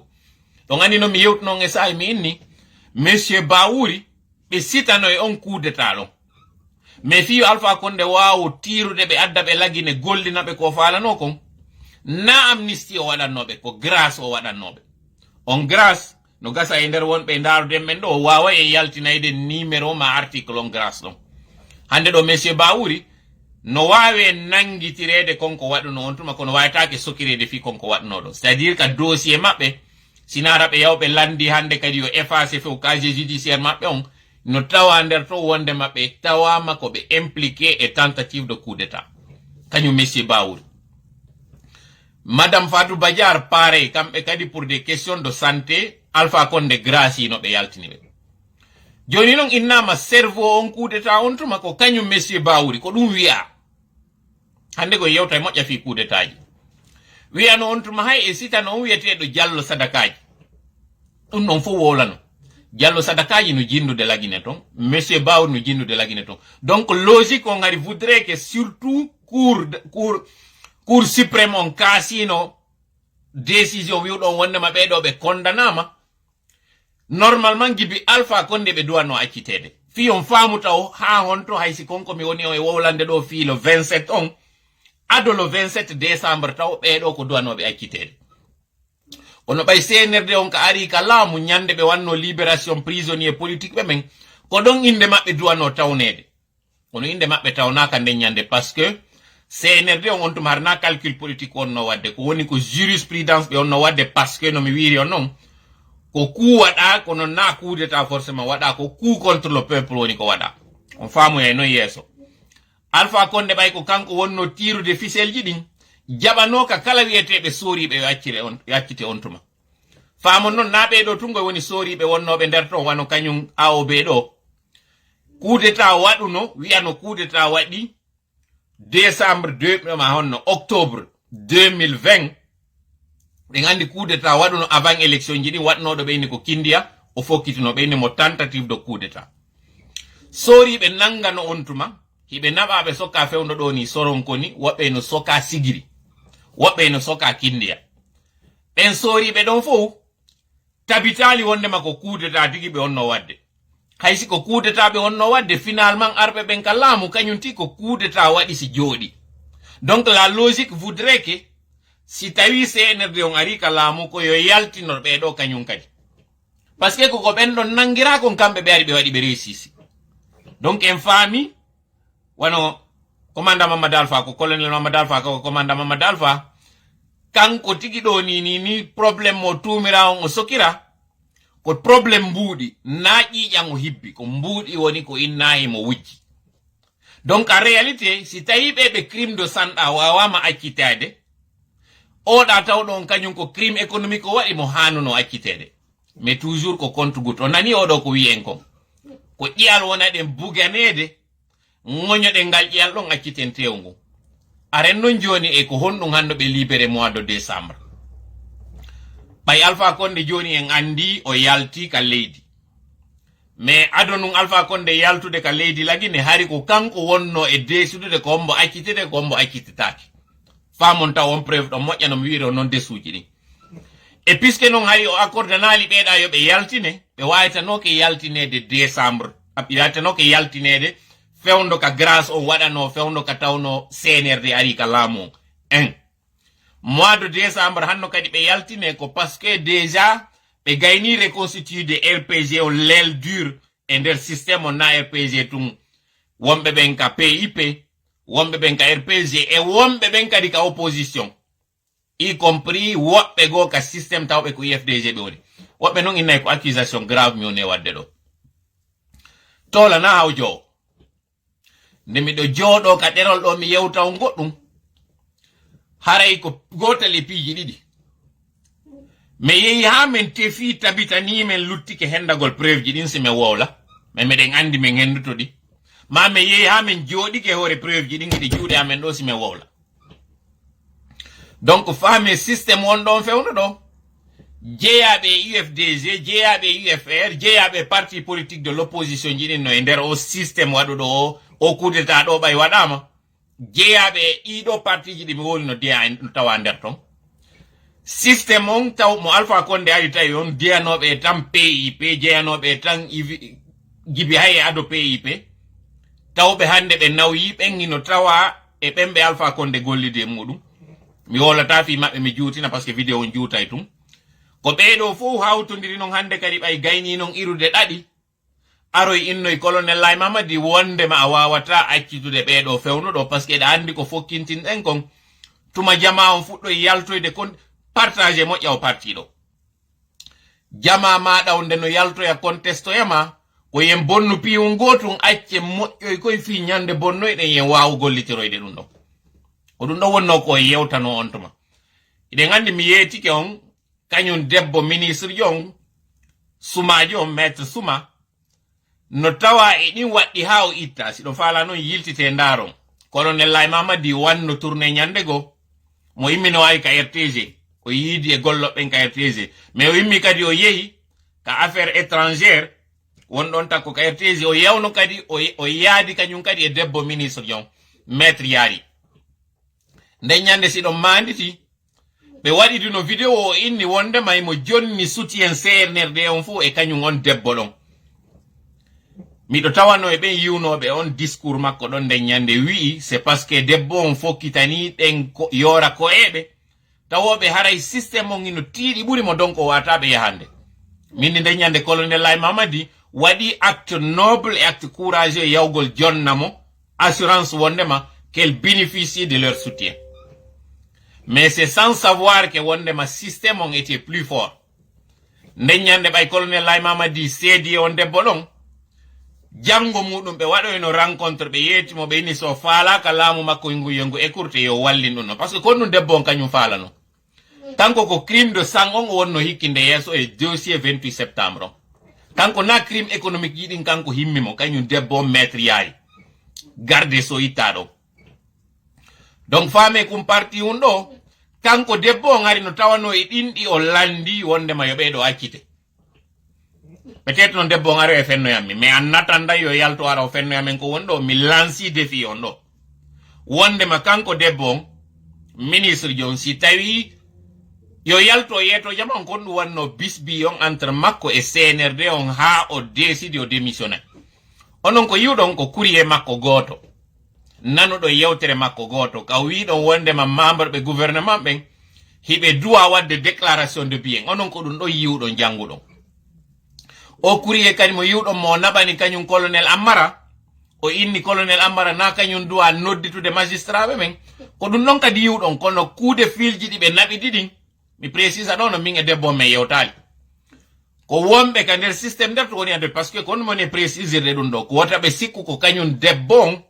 woni ko rewi e mam amen fi waɗugol communication min e debbo me yewtali miɗo andi noon debbo on kañum maître yaari miɗo jogi kadi numéro kañum maître yaari mi essayi kadi natugol en contact min e maître yaari ɗum ɗon mi wowlay mi fenata par ce que janngo e janngo wota capture d'écran ji yaltoy échange mo mi waɗi ɗi on ɓe inna toola fenanimen miɗo jogi numéro maître yaari on mi noddi maître yaari ƴettali mi windani maître yaari fi o andu ko mi woni ko woni moye contactude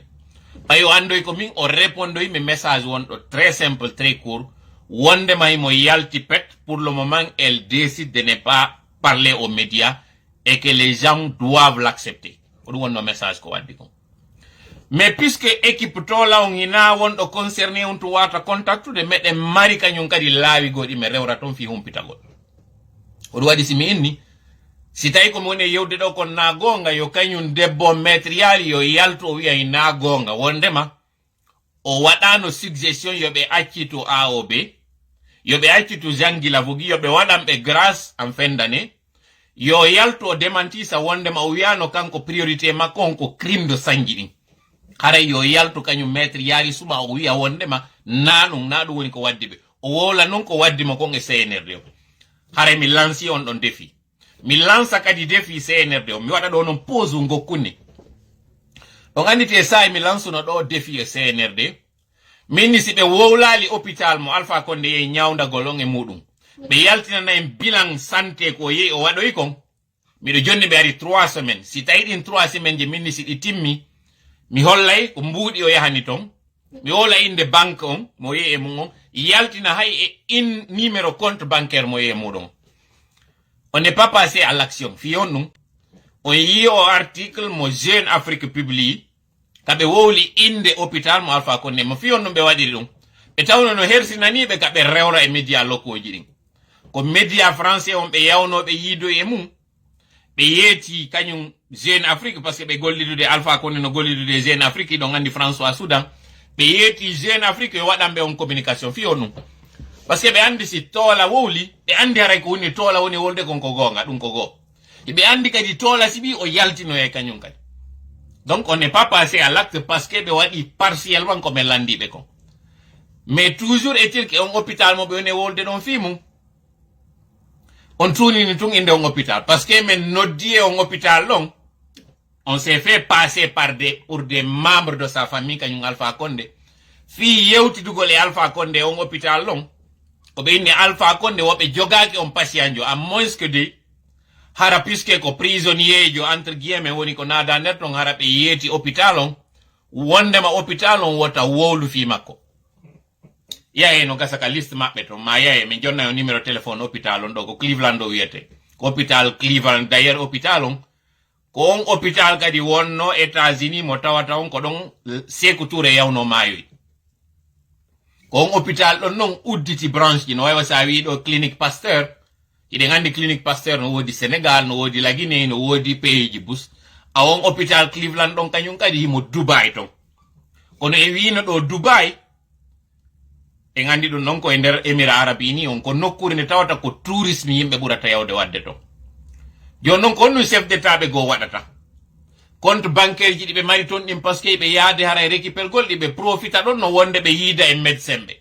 kono nawnaaje mabbe den tigi tigi naadi hôpitaux ji nyawndata be médecin ju Alpha Condé on ko Turquie o woni mo mari goto wondo Kiba mo mari goto wondo France mo France on ko wonno médecin jo makko ado arde kalam si mo marno haaju ko be do yayno yida em ono yi compare enchantement ko Dubai o immi o yi woko to ngoy nyam bref dum do ari ko parenthèse to mi wadanno mi continue ko monno wiide ko mi lanci be do kadi défi si tay ko minto la mi wiido ko par rapport e libération on jangi la vogi e AOB nade sambe be yalto do be démenti sambe be jonna no raison jidi pourquoi maintenant parce que ko dum woni wiido en question donc je m'adresse au CND pour leur lancer un défi. J'ai donné les raisons qui ont sous-tendu les dessous de cette grâce qui a été accordée, que je n'appelle d'ailleurs plus grâce présidentielle. Parce que pour moi, le colonel Laye Mamadi, il bénéficiait de mon soutien. C'était quelqu'un pour qui j'avais beaucoup de respect. Quelqu'un dont j'ai applaudi l'arrivée. Mais avec cet entêtement pour installer le CNT, il a perdu toute légitimité auprès de moi. C'est dire qu'aujourd'hui, vous vous rappelez, je l'appelais général Laye Mamadi, général LMD. Ensuite, je suis revenu à son grade, le colonel Laye Mamadi. Désormais, s'il y a un titre qui reste pour lui, c'est celui-là. Parce que là, il a combattu pour le pays. Et j'ai du respect pour ceux-là qui ont lutté par leur sang pour défendre la patrie. J'ai du respect pour eux. C'est indéniable que c'est un soldat. Ça, je ne peux pas lui enlever. Et pour cela, je lui tire le chapeau. Mes respects, mon colonel. Mais pour avoir le titre de président de la République, ce n'est plus mon président. Je le dis ici. Et j'assume ce que je dis. C'était un régime militaire illégal et illégitime. Parce que la légitimité, c'est du peuple. Et lorsque vous tenez ce peuple-là, lorsque vous croisez le fer avec ce peuple, lorsque vous, j'essaie de trouver le terme, lorsque vous défiez ce peuple, vous perdez votre légitimité. C'est une question toute simple. Ce n'est pas parce que vous avez prêté serment sur une charte ou que vous avez une charte qui vous donne cette légalité de diriger le pays que vous avez entièrement la légalité et la légitimité. En tout cas, auprès de Tola et son équipe, vous n'êtes plus un président. À partir du moment que vous avez défié le peuple en installant ce CNT, vous perdez toute crédibilité auprès de moi, vous perdez toute légitimité auprès de moi, mon colonel. Je ne vous enlève pas que vous êtes le président connu du CNRD. Ça, je ne vous l'enlève pas. Je ne vous enlève pas que c'est vous qui gérez le pays. Et que tout citoyen aujourd'hui qui est dans ce pays vous appelle président. Ça, ce sont ceux qui sont là-bas. Je ne suis pas en train d'appeler à la désobéissance civile. Non. Je suis en train de faire valoir un droit. C'est celui-là d'un citoyen qui décide de ne pas vous reconnaître. De la même façon que nous n'avions pas reconnu Alpha Condé lorsqu'il s'était autoproclamé président. Et par ricochet encore, je ne reconnais pas ce CNT que vous avez installé. Parce que ce CNT n'est pas l'émanation du peuple. Son président est mal nommé. Donc par conséquent, aujourd'hui, je ne reconnais pas les institutions que vous êtes. Et c'est aussi simple que ça. Et j'invite les citoyens à faire autant. À faire de même. Parce qu'un pays où ceux qui sont devant ne regardent que ce qui les intéresse et leur intérêt, c'est au peuple de regarder ce qui le regarde et ce qui l'intéresse. J'ai parlé de boycott. Mais ça ne va pas s'arrêter là. Nous n'allons pas nous limiter à ces boycotts. Comme j'ai dit, le 5e point, c'est celui de l'installation du CNT. Et à ce niveau, je voudrais que vous écoutiez 2 ou 3 audios. Le premier, c'est celui-là. D'engagement sur l'honneur, je sous-signe, colonel Mamadou Yaya Diallo, que dans mes fonctions de chef d'état-major de l'armée de mer, promets et jure devant Dieu et sur mon honneur, accomplir avec fidélité, loyauté et dévouement mes fonctions et charges d'État. Je me conformerai scrupuleusement aux dispositions de la charte de la transition, aux principes de l'honneur, de la probité et de la dignité, sans préjudice sur l'équilibre social, culturel de la nation guinéenne. J'agirai avec responsabilité et toujours demeurerai dans l'esprit et conforme aux orientations du président de la transition en tout lieu et en toutes circonstances. Conformément au président de la transition, en tout lieu et en toutes circonstances. Ce que vous venez d'entendre là, c'était une prestation de serment. C'était une allégeance que des militaires ont fait au président putschiste d'une junte. Figurez-vous, c'était le même procédé avec les membres du CNT. Vous vous rappelez, j'avais parlé ici des 3 questions qu'on posait à ces candidats pour le CNT. Parmi les questions et la question ultime, figurait cette question qui demandait à la personne, si toutefois il y a conflit d'intérêts et que vous ne devez obéir qu'à une seule personne, entre votre structure et la demande du président du CNRD, laquelle est-ce que vous allez respecter? La réponse, si vous disiez que vous allez privilégier l'intérêt du peuple ou votre structure, vous étiez d'office disqualifié. Là, c'était une prestation de serment. Et à moins d'être dans un royaume où on porte allégeance à la reine, dans un pays démocratique, ce n'est pas au président qu'on doit prêter fidélité, mais plutôt aux institutions et à la loi du pays. Parce que ce président, il est humain, il peut faillir. Et si vous prêtez serment de lui obéir, en tout lieu et en toutes circonstances, ce qui fait dire s'il déraille, vous allez dérailler avec lui. Ça déjà, c'est flagrant. Ça, c'est faute d'avoir eu des communications, même si nous avons une en particulier, mais nous n'avons pas le droit de la publier. Parce que publier cet échange entre ce recruteur du CNRD et ce candidat serait une violation, parce que la personne n'avait pas la permission de le faire. Deuxièmement, c'est exposer la personne. Parce que la personne se trouve encore en Guinée. Elle n'avait pas été retenue parce qu'elle avait préféré dire que je respecterai scrupuleusement les lois de la République. Je ferai ce qu'il faut dans la limite du possible, mais tenant compte de l'intérêt du peuple. C'est ce que la personne avait dit. Certes qu'elle n'était pas la seule, et que le fait d'avoir donné ça, c'est pas textuellement ce qu'elle avait dit. Mais elle avait montré son opposition à plutôt prêter allégeance au roi Laye Mamadi qu'aux lois de la République. Là, vous avez entendu ça. Je peux aussi continuer pour que vous entendiez encore plus grave. Je mettrai tout en œuvre l'intérêt supérieur du CNRD et de son président. Je mettrai en œuvre. Je voudrais qu'on revienne sur cette partie-là, parce que j'ai un défaut, et depuis que j'étais à l'école,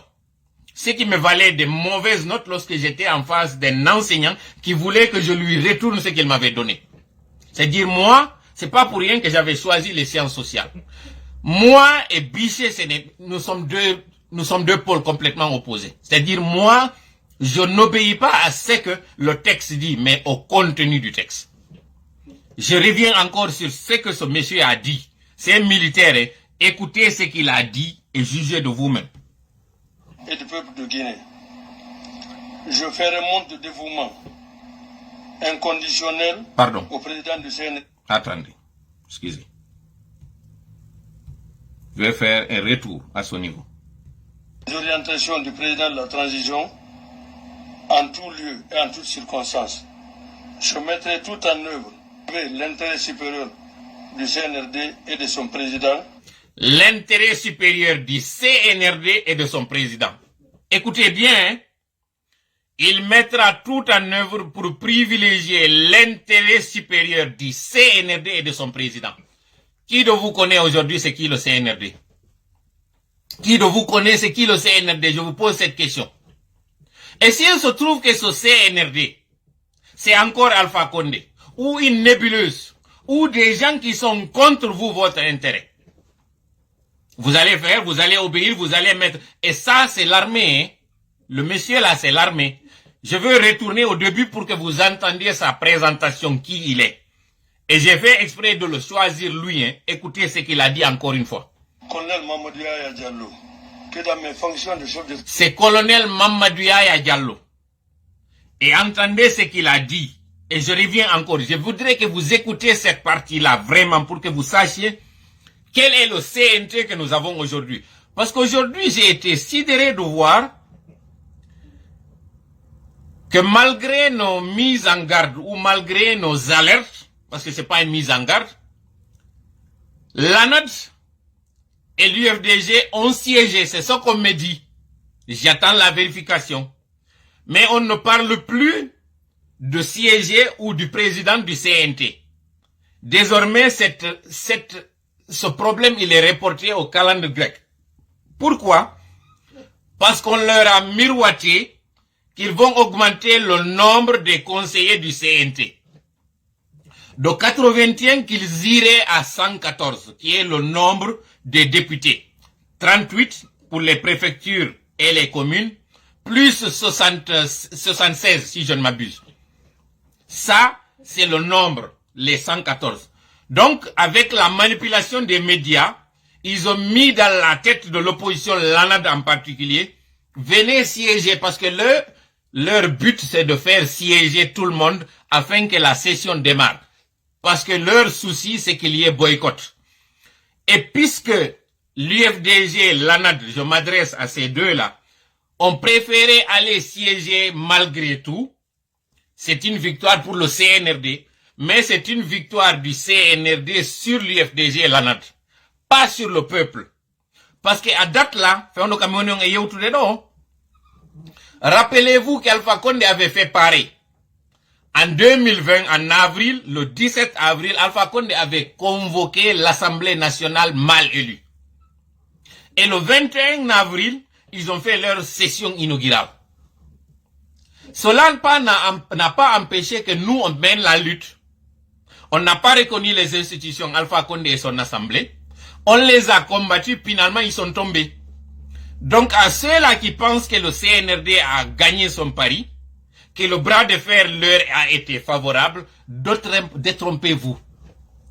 Hare mi yewta on do e pulal, ko mi yewta non da français ko fi au CNRD on nan. Mais anda nous avions eu plus dur que heccanki mi do yewtida do e goddo, yaafo don lan no. Lero nangi en do. Mi do yewtida e goddo heccanki, o yini mi bebe mutike moƴƴa. Est-ce que en wawa e gagnade be? Mi fala non ara yon ekutudo goddum. Gentito don goddo ko yewti do. Fi par exemple gibi fuɗɗiɗen ɗo wadde ngo cippiro ko effet won ɗum yewtere meɗen nden waɗi e hoore jama on parce que no woodi ɓen sikkuɓe koko wonɗen e wadde ɗo ala porte de fruit mi fala noon yen jentita ɗo audio ji ɗi yimɓe ɗiɗo addani men ko wonnum ɓe yewti nder ton fuɗɗoɗo ɗen haray ɓeɗo. Assalamu alaikum wa rahmatullahi wa barakatuh. Ka kototola ɗo ba Jallo, kototola ba Jallo. Haray salmini on ɗo salminango Islam Jallo Ibrahima Sila jibinande lagine précisément de la ba Mombeya. Haray ko hewtinilan ka konkoru mon ɗo ko andingol on taw miɗo wawa wonde mi hirtaki kono mi wawata wonde mi heɗitaki on jour arrivé moɗon yeeso jama julɓe ɓe haray non miɗo weltani Allah jarni on ko tawi kon ngol leñol partager fuuta no jogii siga moɗon e nder maɓɓe miɗo tori Allah sugo nam no mi wiiri noon haray miɗo tori Allah yo Allah ɓeydu siga moɗon heewɓe leñol ngol haray ko andingol on ɗum wata vocal ji ɗin ɗuuɗi watta ɗi juutu ko hollugol jama on haray wona heɗagol ngol ɗum ko gollitirgol ko heɗa kon suutugol ko wonde nafoore kon holla wonɗo wadde on haray tigi tigi on minen kadi meɗen huutorde ɗum woni holɗum sensibilisugol jama on ndaara marɓe android ɓen fof hollaɓe kadi yoɓe yahu ɓe abono e page on min haray ko ɗum ɗo wona haala ɗuuɗuka miɗo andi kadi e charge ji mon ɗi no ɗuuɗi haray yo Allah heeɗindiron e rowani yankoɓen kala fitna e lorra ko wonɗon feggodirde e muɗum yo Allah heeɗindiro e muɗum hara miɗo yon assalamu aleykum siko faale an on ɗum e yewtani ɗo ha wiyata kono ko ndaarugol tammon on assalamu aleykum haray noon mi arta ka raɓɓiɗi ɗon seeɗa haray miɗo e disposition mo kala noone ara wata o yejjutu ndaaron o adresse ɗo kala ka nodduɗol an tawi woni ko kami wawata hewtude inchallah mi foti o mi hewte ok assalamu aleykum ko ɗum mi waɗiri audio ɓeɗo ko fiyen waw faamude yewtere nde wonɗe wadde ɗo ɗen woɓɓe yawitinde tungoy no woodi ɗiɗo ko tosoki ɗini no woodi goɗɗi haɗi mi waɗa ɗi ko par ce que aray no woodi renseignement ji ɗe ɓe yimɓe jonni toon hollugol ha on to yewtere nden no welde ɓe ha on to yewtere nden no battinde mais haray ɓe yewti toon information ji ɗi tawata mi faalaka ɗi sendodude ɗo e muɗum kono hande ɗo ande lutte meɗen on kaka hakkille wona ɗo ɗen nangede ɗen noon hakkille hande ɗo e gudditiɗe mi falano yon jenti to o dernier audio ɗo haray kono ɗum on yimɓe ɓe ngala gadante ko wotire ala ko wotire ɗum yimɓe ɓe ngala ko wotira ko dara ko ɓaawo sonka ɗumannoɓe ɓe huɓɓina motoji ɓe wutira ɓaawo sooƴe ko aladi sellu ko aladi sellu ko aladi sellu awa minen bila waɗɗo ngol ɗerol mon ɗo ngol findinimen ngol hollimen ko honno honɗum woni goonga e ko woni fenade oton sikku kadi ɗo ngol ɗerol moɗon ɗo hay goɗɗo yenni on ɗo haray miɗo tori on goɗɗo yenni on ɗo ko waɗi wo kala ko waɗi oton ɗanne ngol ɗerol moɗon par ce que yo gandu ɓe hunɗon e pirande ɓen ko yimɓe bumɓe goɗɗo noon sedda pirande bumɗo wata nangue eɓta amo minen ɓe wonɗon e pirande ɓen komin bumɓe konta min bumiɗi ko hakkille goɗɗo so bumiɗi hakkille haray on ɗo wela e ɗumanagol wela naɓiɗude o gandi bundan ko ɗiɗi ko bundan hakkille e bundan guite ɓeɗo ko ɓe yewti ɗo ko yewtere mawnude ɓe waɗi ɗo nde metti noon faamude e yewtere wotere wiwgol ngol mbunɗan ko mbunɗan hakkil e mbunɗan guite nde yewtere maɓɓe ɗo nde tellement ko nde goonga Allah no addinde ka alquranare makko ka mi sikki ko suratul hajji so yehi ka suratul hajji o yiyay ton ngol ayewol ɗon ngol tawata ɗon inna wonde mahina gite ɗen wumata ko gite wonɗe ɗen ka nder ɓerɗe ko ɗen wumata kaga hakkille henda ɗen ko ɗum noon fanda ɗon ko gite wonɗe ɗen ka nder ɓerɗe wumata ko hakkil wono wikin ka nder ɓernde yi o wikin sendidira gonga e fenande on tuma kiiɗo ki wumiɗi wo haray neɗɗo on wumiɗi gonɗinal ngal kadi e neɗɗo on wogol sendidirgel gonga e fenande on tuma wumiɗi wo haray on tigi wumiɗi na gite ɗen ko ɗum ananayi pullo no wiya na gite yiyata ko ɓernde hiɗa wawa wonde ɗo ni ka wonɗa ndarude lan ɗo hara no woodi goɗɗum e an ɗo kun tawata hakkille ma yahaali e mum ɓernde ma nde yahaali mum ayyata wano wosi on kun tawata no ɗo goɗɗo go kañum waray ko woni ndarde ko kufune an on ɗo si goɗɗum ƴaŋilan ɗo ni si hakkille makko yahaali mum o yiyata goɗɗo go noon kañum waray no ndarde lan o direct ɗo ko kuwonkun lan e ƴaŋude ɗon o woni e ndarude ma kum bawum an safiti kun ɗo kanko waray ko ɗum woni e ndarde par ce que hakkille makko ɗen koye ɗum ɗo yiye awa systéme wonɗon e hoore men gibi o fuɗɗi kaka hakkille ɓe woni en e hendade waɗugol ka hakkille men wondema ko wonde e wadde ɗo ngo cippiro ngo yaata e nokku maɗum go nafata maɗum e wawata e gaynata mi arta non e koko mi waddi e oɗa hecciyanki o innimi ɓeɗo ɓe muutike dey ɓeɗo ɓe fondi ɓe dartota ko dey est ce que en wawa e wawde ɓeɗo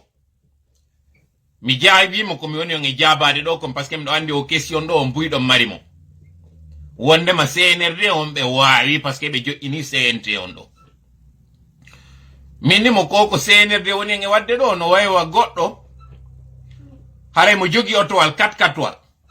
imo Konakiri wi'en himo Hamdallahi goɗɗo go no jogi camion war ronkungal kof ɓe fof ɓe hoɗidi Hamdallahi ɗon ɓe halda jango ɓe yaade mamu yaafo ɗo moƴƴa non exemple woni jonde ɗo faamo mo moƴƴa fiyo waw faamude enen e CNRD ko on to wonɗe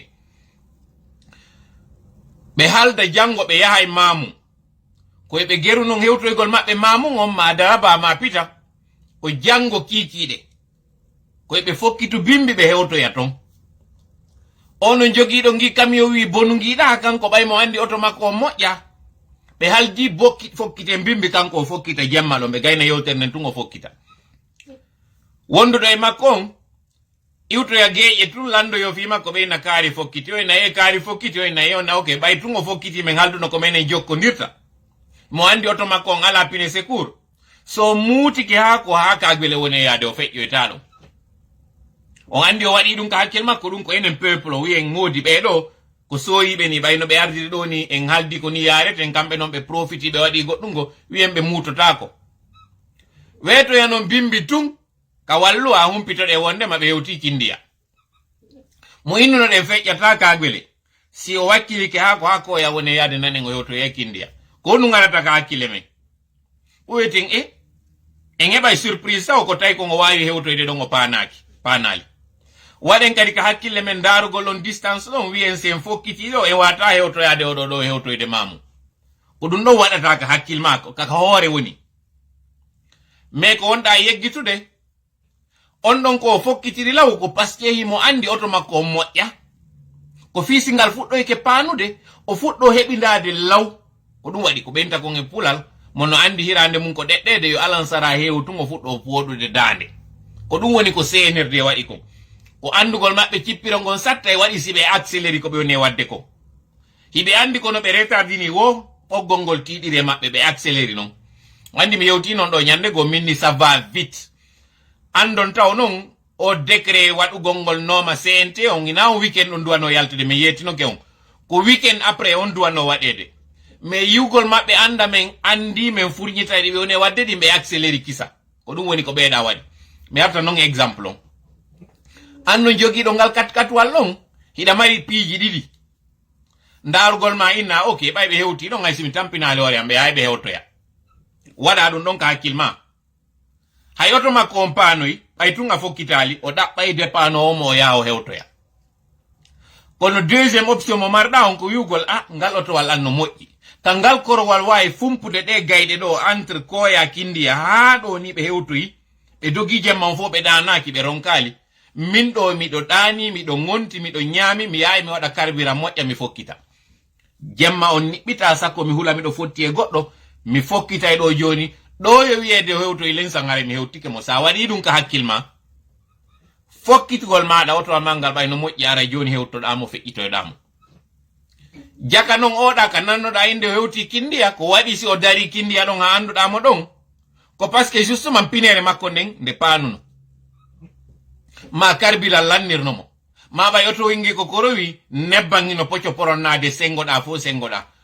kono a wawi andude ɗum ɗo wo si a nangi lawol ngol ara noon tawamo kaw gaari ɗon feƴƴitoɗamo ko an andi noon hande kadi sa remor kay moy si accaymo ɗon faami o exemple momi jonni on ɗo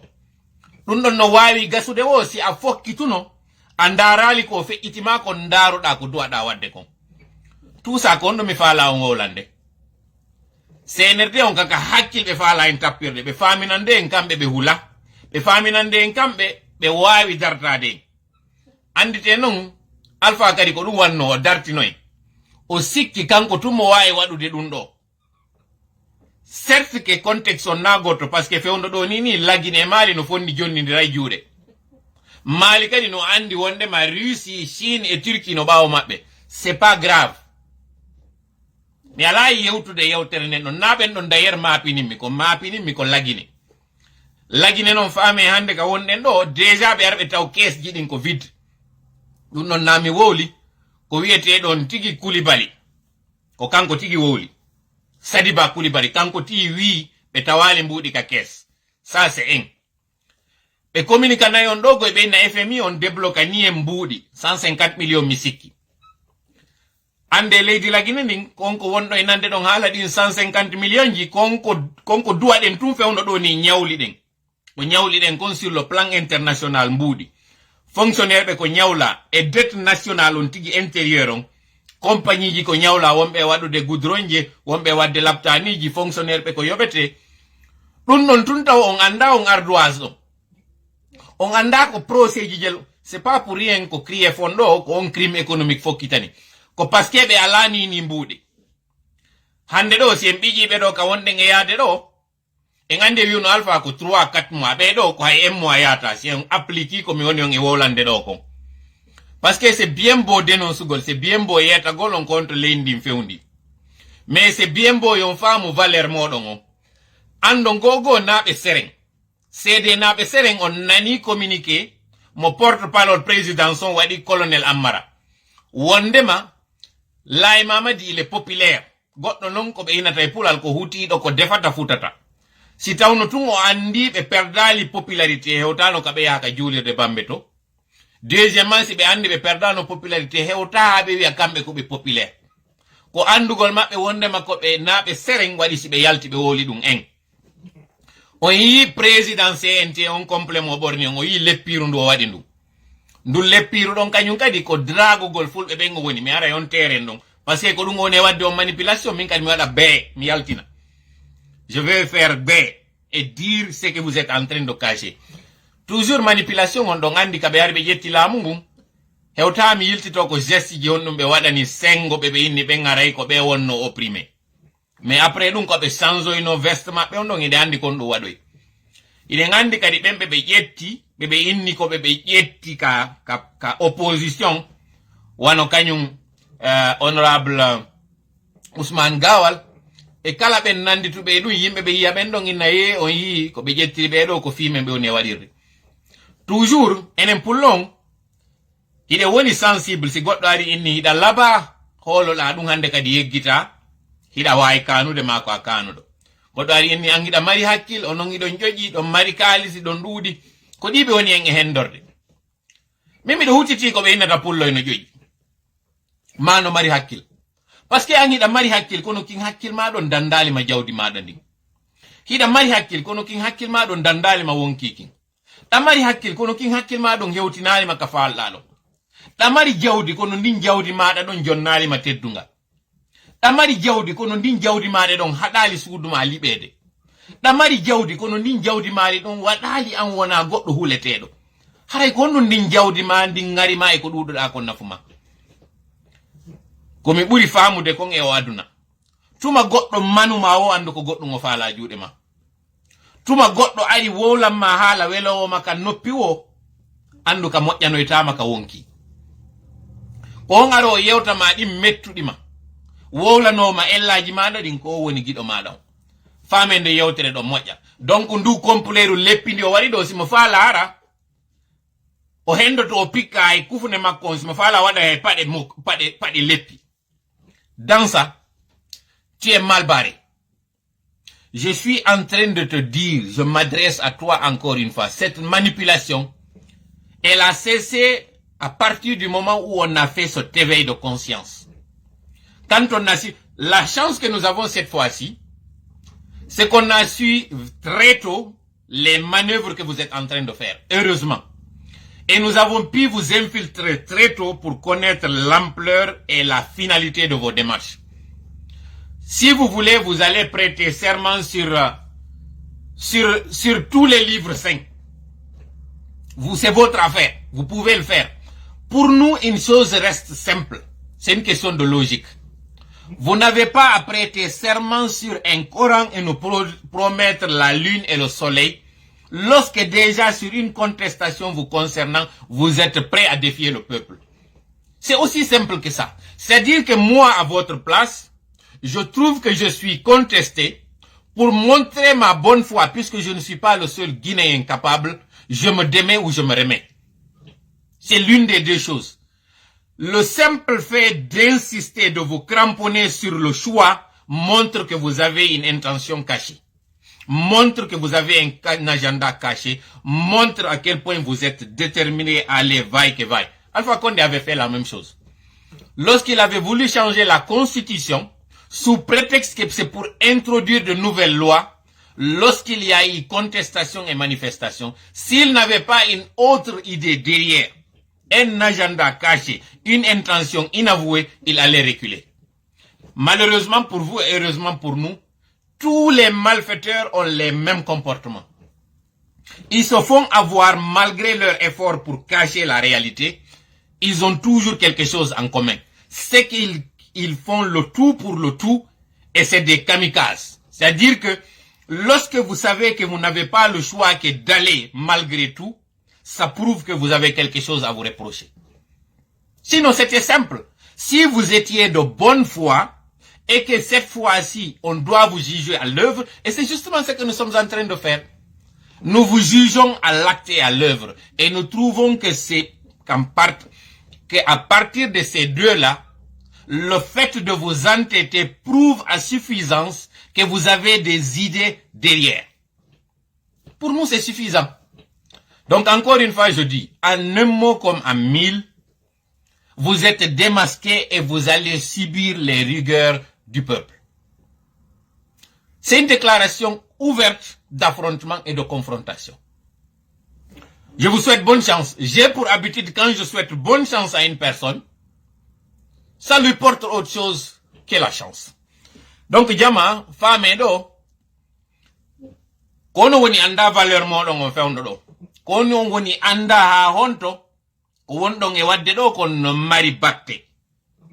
Seede muɗum yetinoke on dansa démarche mo waɗi on ko Alaji Sellu. Ko on mbo ɗowtimo ko Alaji Sellu fiyo e Alaji Sellu jaɓo o nome président CNT. Ko parce que mo andi kala konko Alaji Sellu jaɓali gasata. Alaji Sellu non ko on na Alaji Sellu goy. Alaji Sellu ko onon womɓe ɓawamɓe womɓe dardulamɓe fewndo ɗo ni ko ono waɗi Alaji Sellu Alaji Sellu. Sina ɗum Alaji Sellu, c'est comme toute autre personne. Ado Alaji Sellu hari woɓɓe go kan no wodi. Après Alaji Sellu kadi woɓɓe woday. On nie dans toute histoire, dans toute l'humanité, dans l'évolution de l'histoire et de l'humanité, yimɓe aray ɓe yiɗe ɓe heɓa doole ɓe iwa woɓɓe go kadi aray yiɗe heɓa doole ko non. Doole ɗe Alaji Sellu mari ɗen ko jama on jonni ɓe ɗe. Doole ɗe CNRD marno ɗen ko jama on jonnuno CNRD. Donc hande ɗo si tawi ɓe dragude Alaji Sellu ko parce que ɓe andi wonɓe ɓawo Alaji Sellu ɓen ko dolnuɓe ko wawɓe wadde goɗɗum. Ko ɓen ɗon noon mi faala yon andu on valeur moɗon andon pouvoir capacité mo marɗon on. Si tawi ana don kañum yeehi siégi malgré ko wowlanɗen ɓe kon accite ɗon acce ɗon anad accite ɗon ɓen ɗon. Ko ɓe wawi kon ɓe waɗi peut être ko ɗum ɗon ɓe tawi no ɓuri ɓe moƴƴande. Enen noon peuple en e population o wonen uni anden hande kadi kala natuɗo yon assemblée nder ɗon on le traite comme tel. Waɗen non honɗum yeto on ɗo non forme de contestation ɗi duwaɗe wadde ɗi. Retenez très bien sendi ton non o idée mo mi woni on e jonnude ɗo. En fuɗɗoto forme de contestation. Ɗe gandi gibi tan seeku yimɓe no warede. On a beaucoup de victimes mayɓe. Ɓe tawata jusqu'à présent justice waɗanaka ɓe. États-Unis ɓaleɓe ɓen warano ha gibi tan esclavage. Ha hewti kañum kadi inna joni esclavage a cime tawi hande han joni ɓaleɓe ɓen ɓe traitaka au même niveau portoɓe ɓen. Tawi par exemple ka nder transport en commun bus ƴeɗen portoɓe no wodi ka jooɗoto ɓaleɓe no wodi ka jooɗoto. A ɓalejo par exemple sa ari a jooɗota ko portojo no dari. Ko ya immo portojo on jooɗo. D'ailleurs taw hay ka jooɗagol ton no ton ranji sa ari an ko ya feƴƴu ka ɓawo bus wona nder ton. Parce que ɓe considéri ɓaleɓen ko ñoogue ɓe luuɓi. Yimɓe immi dartaniɓe. Wiyeteɗo Malcolm X on, wiyeteɗo Martin Luther King, eɓe Bush. Mi yewta on ɗo fi goto tawɗo il est resté dans l'histoire, ineteɗo Martin Luther King. Martin Luther King ɓe warnomo goy ɓe sakkitornomo wargol no ɓe warirno non kadi Malcolm X. kono ko yimbe ben be wari be warali wonki ko wonki kimbe itti be warali yimbe ben parce que hande do ni États-Unis sa yi balejo hande do no wawi yaade prétenda yawgol hay élection o yaha o lamo sifano Barack Obama wadir non ko parce que balebe be ngebu no yimbe sifa Malcolm X et Martin Luther King pedo be décide kambe be wada hore mabbe sadaka parce que Martin Luther King ka wara don Philadelphie to baka ngonno Memphis himo andu no be warayno mo o prépari ka déjà be adino ke be ratino mo be fellimo fi wata be warumo fi o hulu o rekila kono décide rêve mo mari on yobe warumo idun do lutta e mun kono ko fokkitani ko mo dartotako en donc ko yen hebo on intention don findine hakkile meden den wonde man na kural warata neddo no wodi ko wata warde neddo ara na kural tuma waruda engagement neddo holluda mo ko fus o ronki andude valeur makko a warimo hande ko dum woni ko wada den do domination culturelle et psychologique mo wadana den on ka leydi himo buri tiedude di kasoji di yimbe naada e nder mudum no wodi goddo naadete kaso haraka woni kaso ton ko plus libre wonbe ben kayasi parce que wonbe ben kayasi kaso ngobe woni mudum ko kaso à ciel ouvert femme on parti donc Martin Luther King justement o décidi o dartoto fi nyande goyo taw bibbe makko e bibbe makko wawa hebude ndime mudum o warano kono hande do États-Unis be mari konko be inata Martin Luther King Day nde nyalande de tawata porto e bale japonais arabu fop nde nyande yata golle fi mémoire makko on kanko yetela inde ben warunobe mo est ce que ben no wolede fi mu hande do inno ben sikki yi warimo est ce que ben inde mabbe lutti ka histoire d'ailleurs taw ben hibe e nder clandestinité be falaka yo ande hay ko kambe tantuno dum don échoui parce que be échoui tanko woni immortalisé kambe be woni mort be hewto yakadi laara buri dum don arano habbibe fi on dum parce que goddo dartino o wi mi dartoto dum do ha mi hendo mi fala lagine kanyum kadi yen instaure on journée des victimes 25 janvier fe ido journée on wadaka journée nationale mais commémoration ji wadi kono no woni 25 janvier 25 janvier 1971 sinami fayu Sékou Touré desiduno panday no yimbe hoore leydi lagine ni fop fi décourage gol be wonbe dartade mo o desidi préfecture kala hebeto goto ido tato ha sappo wengetebe ware ma felle o wariri yimbe den nyande wa natudo e nder buuseri no warude ko si be ndir mo nduru buuse Sékou Touré wi Lansana Conté ari Alpha Condé ari hande do ko régime d'exception mardi mais est-ce que hanjoni pour une question de justice réconciliation reconnaissangol ben mayno beton est-ce que de mari une journée de 25 tawdo ko journée nationale chômé payé est-ce que dum ino wada leydi lagine ce qui est une insulte à la mémoire des victimes d'accord kambe na victime e mabbe ça va c'est pas grave mais hadi be wona victime mabbe ko parce que enen tigi en wadali be taw victime be meden si enen do hande en décidi nyallal 25 janvier si gouvernement no faala yo wadu si no faala yo accu don décida jama on fo ngal nyalla do men gollatangal en mémoire de nos victimes mi précise non une victime du 25 janvier na fulbe tun na soso betun na maninka betun na forestier betun ko bibbe leydi lagine fop ndenyando hawtindirano wenga wara par la faute des régimes donc o idée mo men jonde do na am pullo on tungo idée wona jonnede na o soso jo tungo idée wona jonnede c'est tout le peuple de Guinée qui doit prendre cette journée du 25 janvier comme cette journée du janvier le 15 janvier Martin Luther King Days c'est-à-dire le Martin Luther King Day, c'est une journée où on commémore la lutte du docteur Martin Luther King, qui avait décidé de risquer sa vie, sachant très bien qu'on allait l'éliminer dans cette ville de Memphis, mais il est passé outre, il a risqué, il savait qu'il y avait un sniper quelque part pour l'éliminer. Il le savait. Mais il a dit, je m'en fous, je vais mourir, mais je vais mourir pour une bonne cause. Aujourd'hui, aux États-Unis, il y a cette journée qui commémore ce grand homme de l'histoire. Il avait eu un rêve quand il disait « I have a dream ». J'ai un rêve. Ce rêve aujourd'hui est devenu une réalité parce que il rêvait que son enfant et les enfants de ses enfants vont s'asseoir dans la même table, à la même loge que les autres d'une autre race différente que les siennes. C'est parce qu'il a fait cette initiative qu'aujourd'hui, les Américains ont eu un président noir, ou partiellement noir, à la personne de Barack Obama. Nous, en Guinée, nos victimes du 25 janvier 71, qu'est-ce qu'on en fait? C'est à nous de valoriser nos victimes. Si on ne valorise pas nos victimes, ce ne sont pas ces autorités qui sont les criminels sur ces victimes qui vont le faire. C'est à nous de le faire. Et sachez que cette responsabilité, voilà pourquoi la Guinée ne décolle pas. C'est parce que ces âmes de ces personnes-là, injustement assassinées, continuent d'errer dans notre pays. Ça continue de hanter les régimes successifs. Et nous ne connaîtrons pas le bonheur tant qu'il n'y a pas de justice, sans qu'on ne commémore pas ces personnes décédées. Pour qu'au moins qu'on les reconnaisse que ce n'étaient pas des traîtres tels qu'on le disait sur eux. Toutes ces victimes n'étaient pas du tout fautives. Parce qu'il n'y a pas eu un procès pour qu'on établisse leur culpabilité. C'est la moindre des choses. C'est une question de principe juridique. Lorsqu'il n'y a pas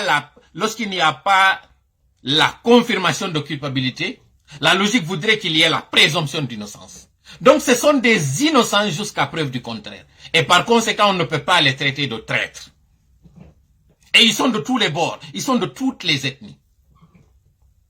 Ce que je suis en train de demander là, c'est que les gens commémorent le 25 janvier et que cette journée soit instituée comme journée nationale chômée payée, une journée de recueillement sur toute l'étendue du territoire national. Je suis pas en train de faire ça pour un parent. Fort heureusement, dans l'histoire, à ce que je ne sache pas, je n'ai pas une victime directe du régime de Sékou. J'ai une victime directe du 28 septembre. Mais ce ne sont pas les victimes du 28 septembre qui m'importent sur les autres. Ce sont toutes les victimes des différents régimes qui se sont succédés. C'est ce qui m'importe aujourd'hui. Et c'est de cela que nous devons parler. Donc, Jama, gogo ko ɗum ɗo wonata aranum ɗum ɗimmel muɗum kañum kadi ko ma fuɗɗoɗen innugol nokkeli meɗin ɗin innitiren ɗe inɗe ɓen waranoɓe. Par exemple, si Dalabano mari on waranoɗo régime Sékou, ngol lawol ɗo par exemple ɗo yo wiwɗo ko Sili, ɗo ko Charger, ɗo ko nokkel kaari,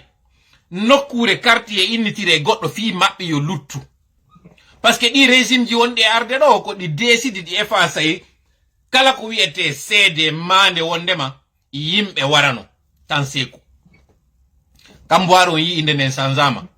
Prison ji ɗin ɗi liɓama. Réconciliation waɗi, pongon hande kadi ittama. En ala seedeji fus. Aryoɓe ɓen non ɓaawo ɓiɓɓe men e ɓiɓɓe men kon no andirta laamuji arno waririni yimɓe. Donc yen fuɗɗo fewndo ɗo mandingol ƴetta innitira quartieji no woodi ɗo wonɓe innude Bambeto, Hamdallahi, Koza, Palaga, ɗum ɗo e ɗum ɗo. Ɗo yo ɗen inɗe jonne nokkure ɗen hatta innitire nokkeli ɗin inɗe yimɓe ɓen. Par exemple e wiide ɗo fello Kakulimango. Fiyon ɗum fello Kakulimango wiyetake fello Kamanjabi. Parce que aéroport on innitiraka Kamanjabi. Fiyon ɗum. Fiyon ɗum par exemple l'école ji meɗen ɗin alaka innitirede ɓen waranoɓe ka régime ji. C'est fait exprès. Ko parce que ɓe faala yo fi ɓeɗo mutu fi maɓɓe yo yeggite. Ko si en jaɓi noon si ɗum ɗo waɗa, si en jaɓali ɗum waɗata. Hara vidéo ango ngo juuti hande moƴƴa on yaafoto. Ka diverji mi falno yewde fi FNDC. Kono mi wawata yewtude fi FNDC pour deux raisons. Miɗo andi ɗon ɗuuɗi ha addamɓe men message fi FNDC o. Hiɗon ɗuuɗi ha ɓen faalaɓe men yewtu fi FNDC. Entre autres on interpelli men ko tawata kon dansa nomama ɗo FNDC wolali hay hunde. Entre autres ko tawata o CNT joƴƴinama FNDC on deƴƴi. C'est vrai ɗon mari gonga. mais an natanda yo men hendo élément ji ɗin fop fi waɗugol ɗiɗo e disposition moɗon yaafe hande may wowlata fi FNDC. Mais nous sommes sur les enquêtes. Tuma men yewtidi e faux men andi hiɗon ɗuuɗi ha ɗon ɗuuɗi message ɗin je dirais même peut-être les 2 derniers jours là comme message ɗum ɗon ɓuri ɗuuɗude ardi tawmi o yi ono wonɓe wiide ɓe wondema mi yarnu ndiyam ka fuɗɗode na ndiyam mi hatto jinno fi ko wonno lan e wadde ko kono duwaji moɗon ɗin o yiɓa yon waɗi duwaji ɗin par rapport attaque ji ɗi wonno heɓude ɗin ɗo na iwi mi yarale ɗo ndiyam fus donc faame yiɗe wadde cippiro jano ɗo min noon mi yeetike o min mi hula miɗo itti hoore an sadaka no mi andiri noon woɓɓe ittuno hoore mum sadaka fii si hewti ka hewta ɗon miɗo itti hoore an sadaka si tawi ara hewti ɗon miɗo andi noon Allah o reenay lan o aynay lan o reenay on fo o ayna on fiyon ɗum par ce que gogo ko ɓernde laaɓuɗe wonɗe waɗirde ngo cippiro deuxiément kañum kadi ko Allah woni ko hoolorɗen e ngo cippiro ɗo mono hoolori noon Allah goɗɗo watamo dartade mono wondi Allah no ƴetti Allah ko dartanomo goɗɗo wawatamo goɗɗum tammel muɗum hiɗon waɗande men du'a en wiisi no woodi goɗɗum ko wawata waylude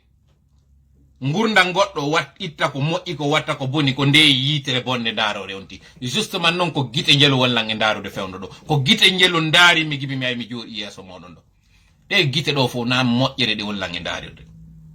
kono no wawata dartade ɗe gite wonɗe lan e darude ɗo ko ɗi duwaji mon ɗi wonɗon e waɗude kene e gundo tuma jooɗi ɗon ka niɓum e ka wedditi ɗon ɗon miiji ɗon ka ɓernde mo laaɓunde yomi neldu toola équipe muɗum o du'a ɗo yo Allah reenuɓe ayna ɓe reena ɓiɓɓe lagine fuu okkora ɓe kutu e doole no ɓe wawa dartorade ɗum ɗo danda seytane natude hakkunde maɓɓe danda seytane faljinde ɓe so waɗi ɗi du'aji ɗo Allah ɓeydanay men hakkille ɗen ɗon andi lanɗo ala hakkil buyi kono Allah nde no lammina lanɗo o ƴettay hakkille ɓen ɓe o laami fuu ƴetta jonna mo ko Allah wawi wadde ɗum ɗon donc min ɗo kadi naami marɗo hakkil ɓuri on fuu kono si on fewtini duwaji moɗon ɗin e an on hikkinilan yeeso e goɗɗum on toranike lan Allah hawnaji Allah ka yurmede makko yo jonnan ɗen doole ngal gomɗinal ngal cuucal ngal tawata min tigi simi yeƴƴitike hoore am mi jiɓoto siko mi woni e wadde ɗum ɗo ko Allah wawi waɗinde ɗum goɗɗo donc hara mi torike on kadi mi sakkitora ɗo yewtere nden mi yaafino kadi juuti kon taw yeggitumen ka du'aji moɗon andon noon kadi ɗen fokkintini goɗɗum ɗo si Allah jaɓi si tawi FNDC on ande kadi déjà sen ndaari Front National Défense de Constitution ko constitution hombo ko constitution 2010 on ko constitution malfa waɗi on ɗum ɗon hande kadi donc ko manden inde ɗon sanza si tawi noon kadi ala ka nantodirede en fokkintinay kadi organisation goɗo si Allah jaɓi donc restez branché si Allah jaɓi feefa fe gonga ko kañum kuntigi on wiwno alaji sekhuna fe fa fe harem toriki Allah wonu ballo meɗen hawrinde e sowaɓe mi yaafino e moɗon komi juutini on kon ɗo janggo ara en wata wadde direct si tawi mi waɗay direct janggo no gasa mi wona e invité page go mo tawatare ko 5e pouvoir o woni mo e organise ude ka madame Marie Sissoko mo duwa organise ude ɗon sifa ko mi wanno kon nodditugol influenceur ɓe busɓe ara ɓe yewta ɗon si ɗum ɗon ara e newnoyi ɗon hara mewti si Allah jaɓi méfier écoutugol média ji go par ce que manipulation on ko ɗon woni e ardirde mi waɗanoya on ɗo direct si Allah jaɓi mi yeeto on kon ɗum woni accointance ji kon ɗum waɗi si média ji go no heɓude mbuuɗi e hoore média ji go i développe rapidement ko honno kadi ideji ɗi wona naadirede ko e yimɓe si ɓe faalama fokkintingol goɗɗum ko honno ɓe woni en e manipulirde fiyon évitu écoutugol ɓen ɗon fiwota wonu influence e maɓɓe aron ɗo min jonna on les vraies informations mi yeeto on konko tawata suuɗaka jillaka jillidiraka allahumma salli ala sayyidina Muhammad wa sallim wa salamu aleykum wa rahmatullahi wa barakatuh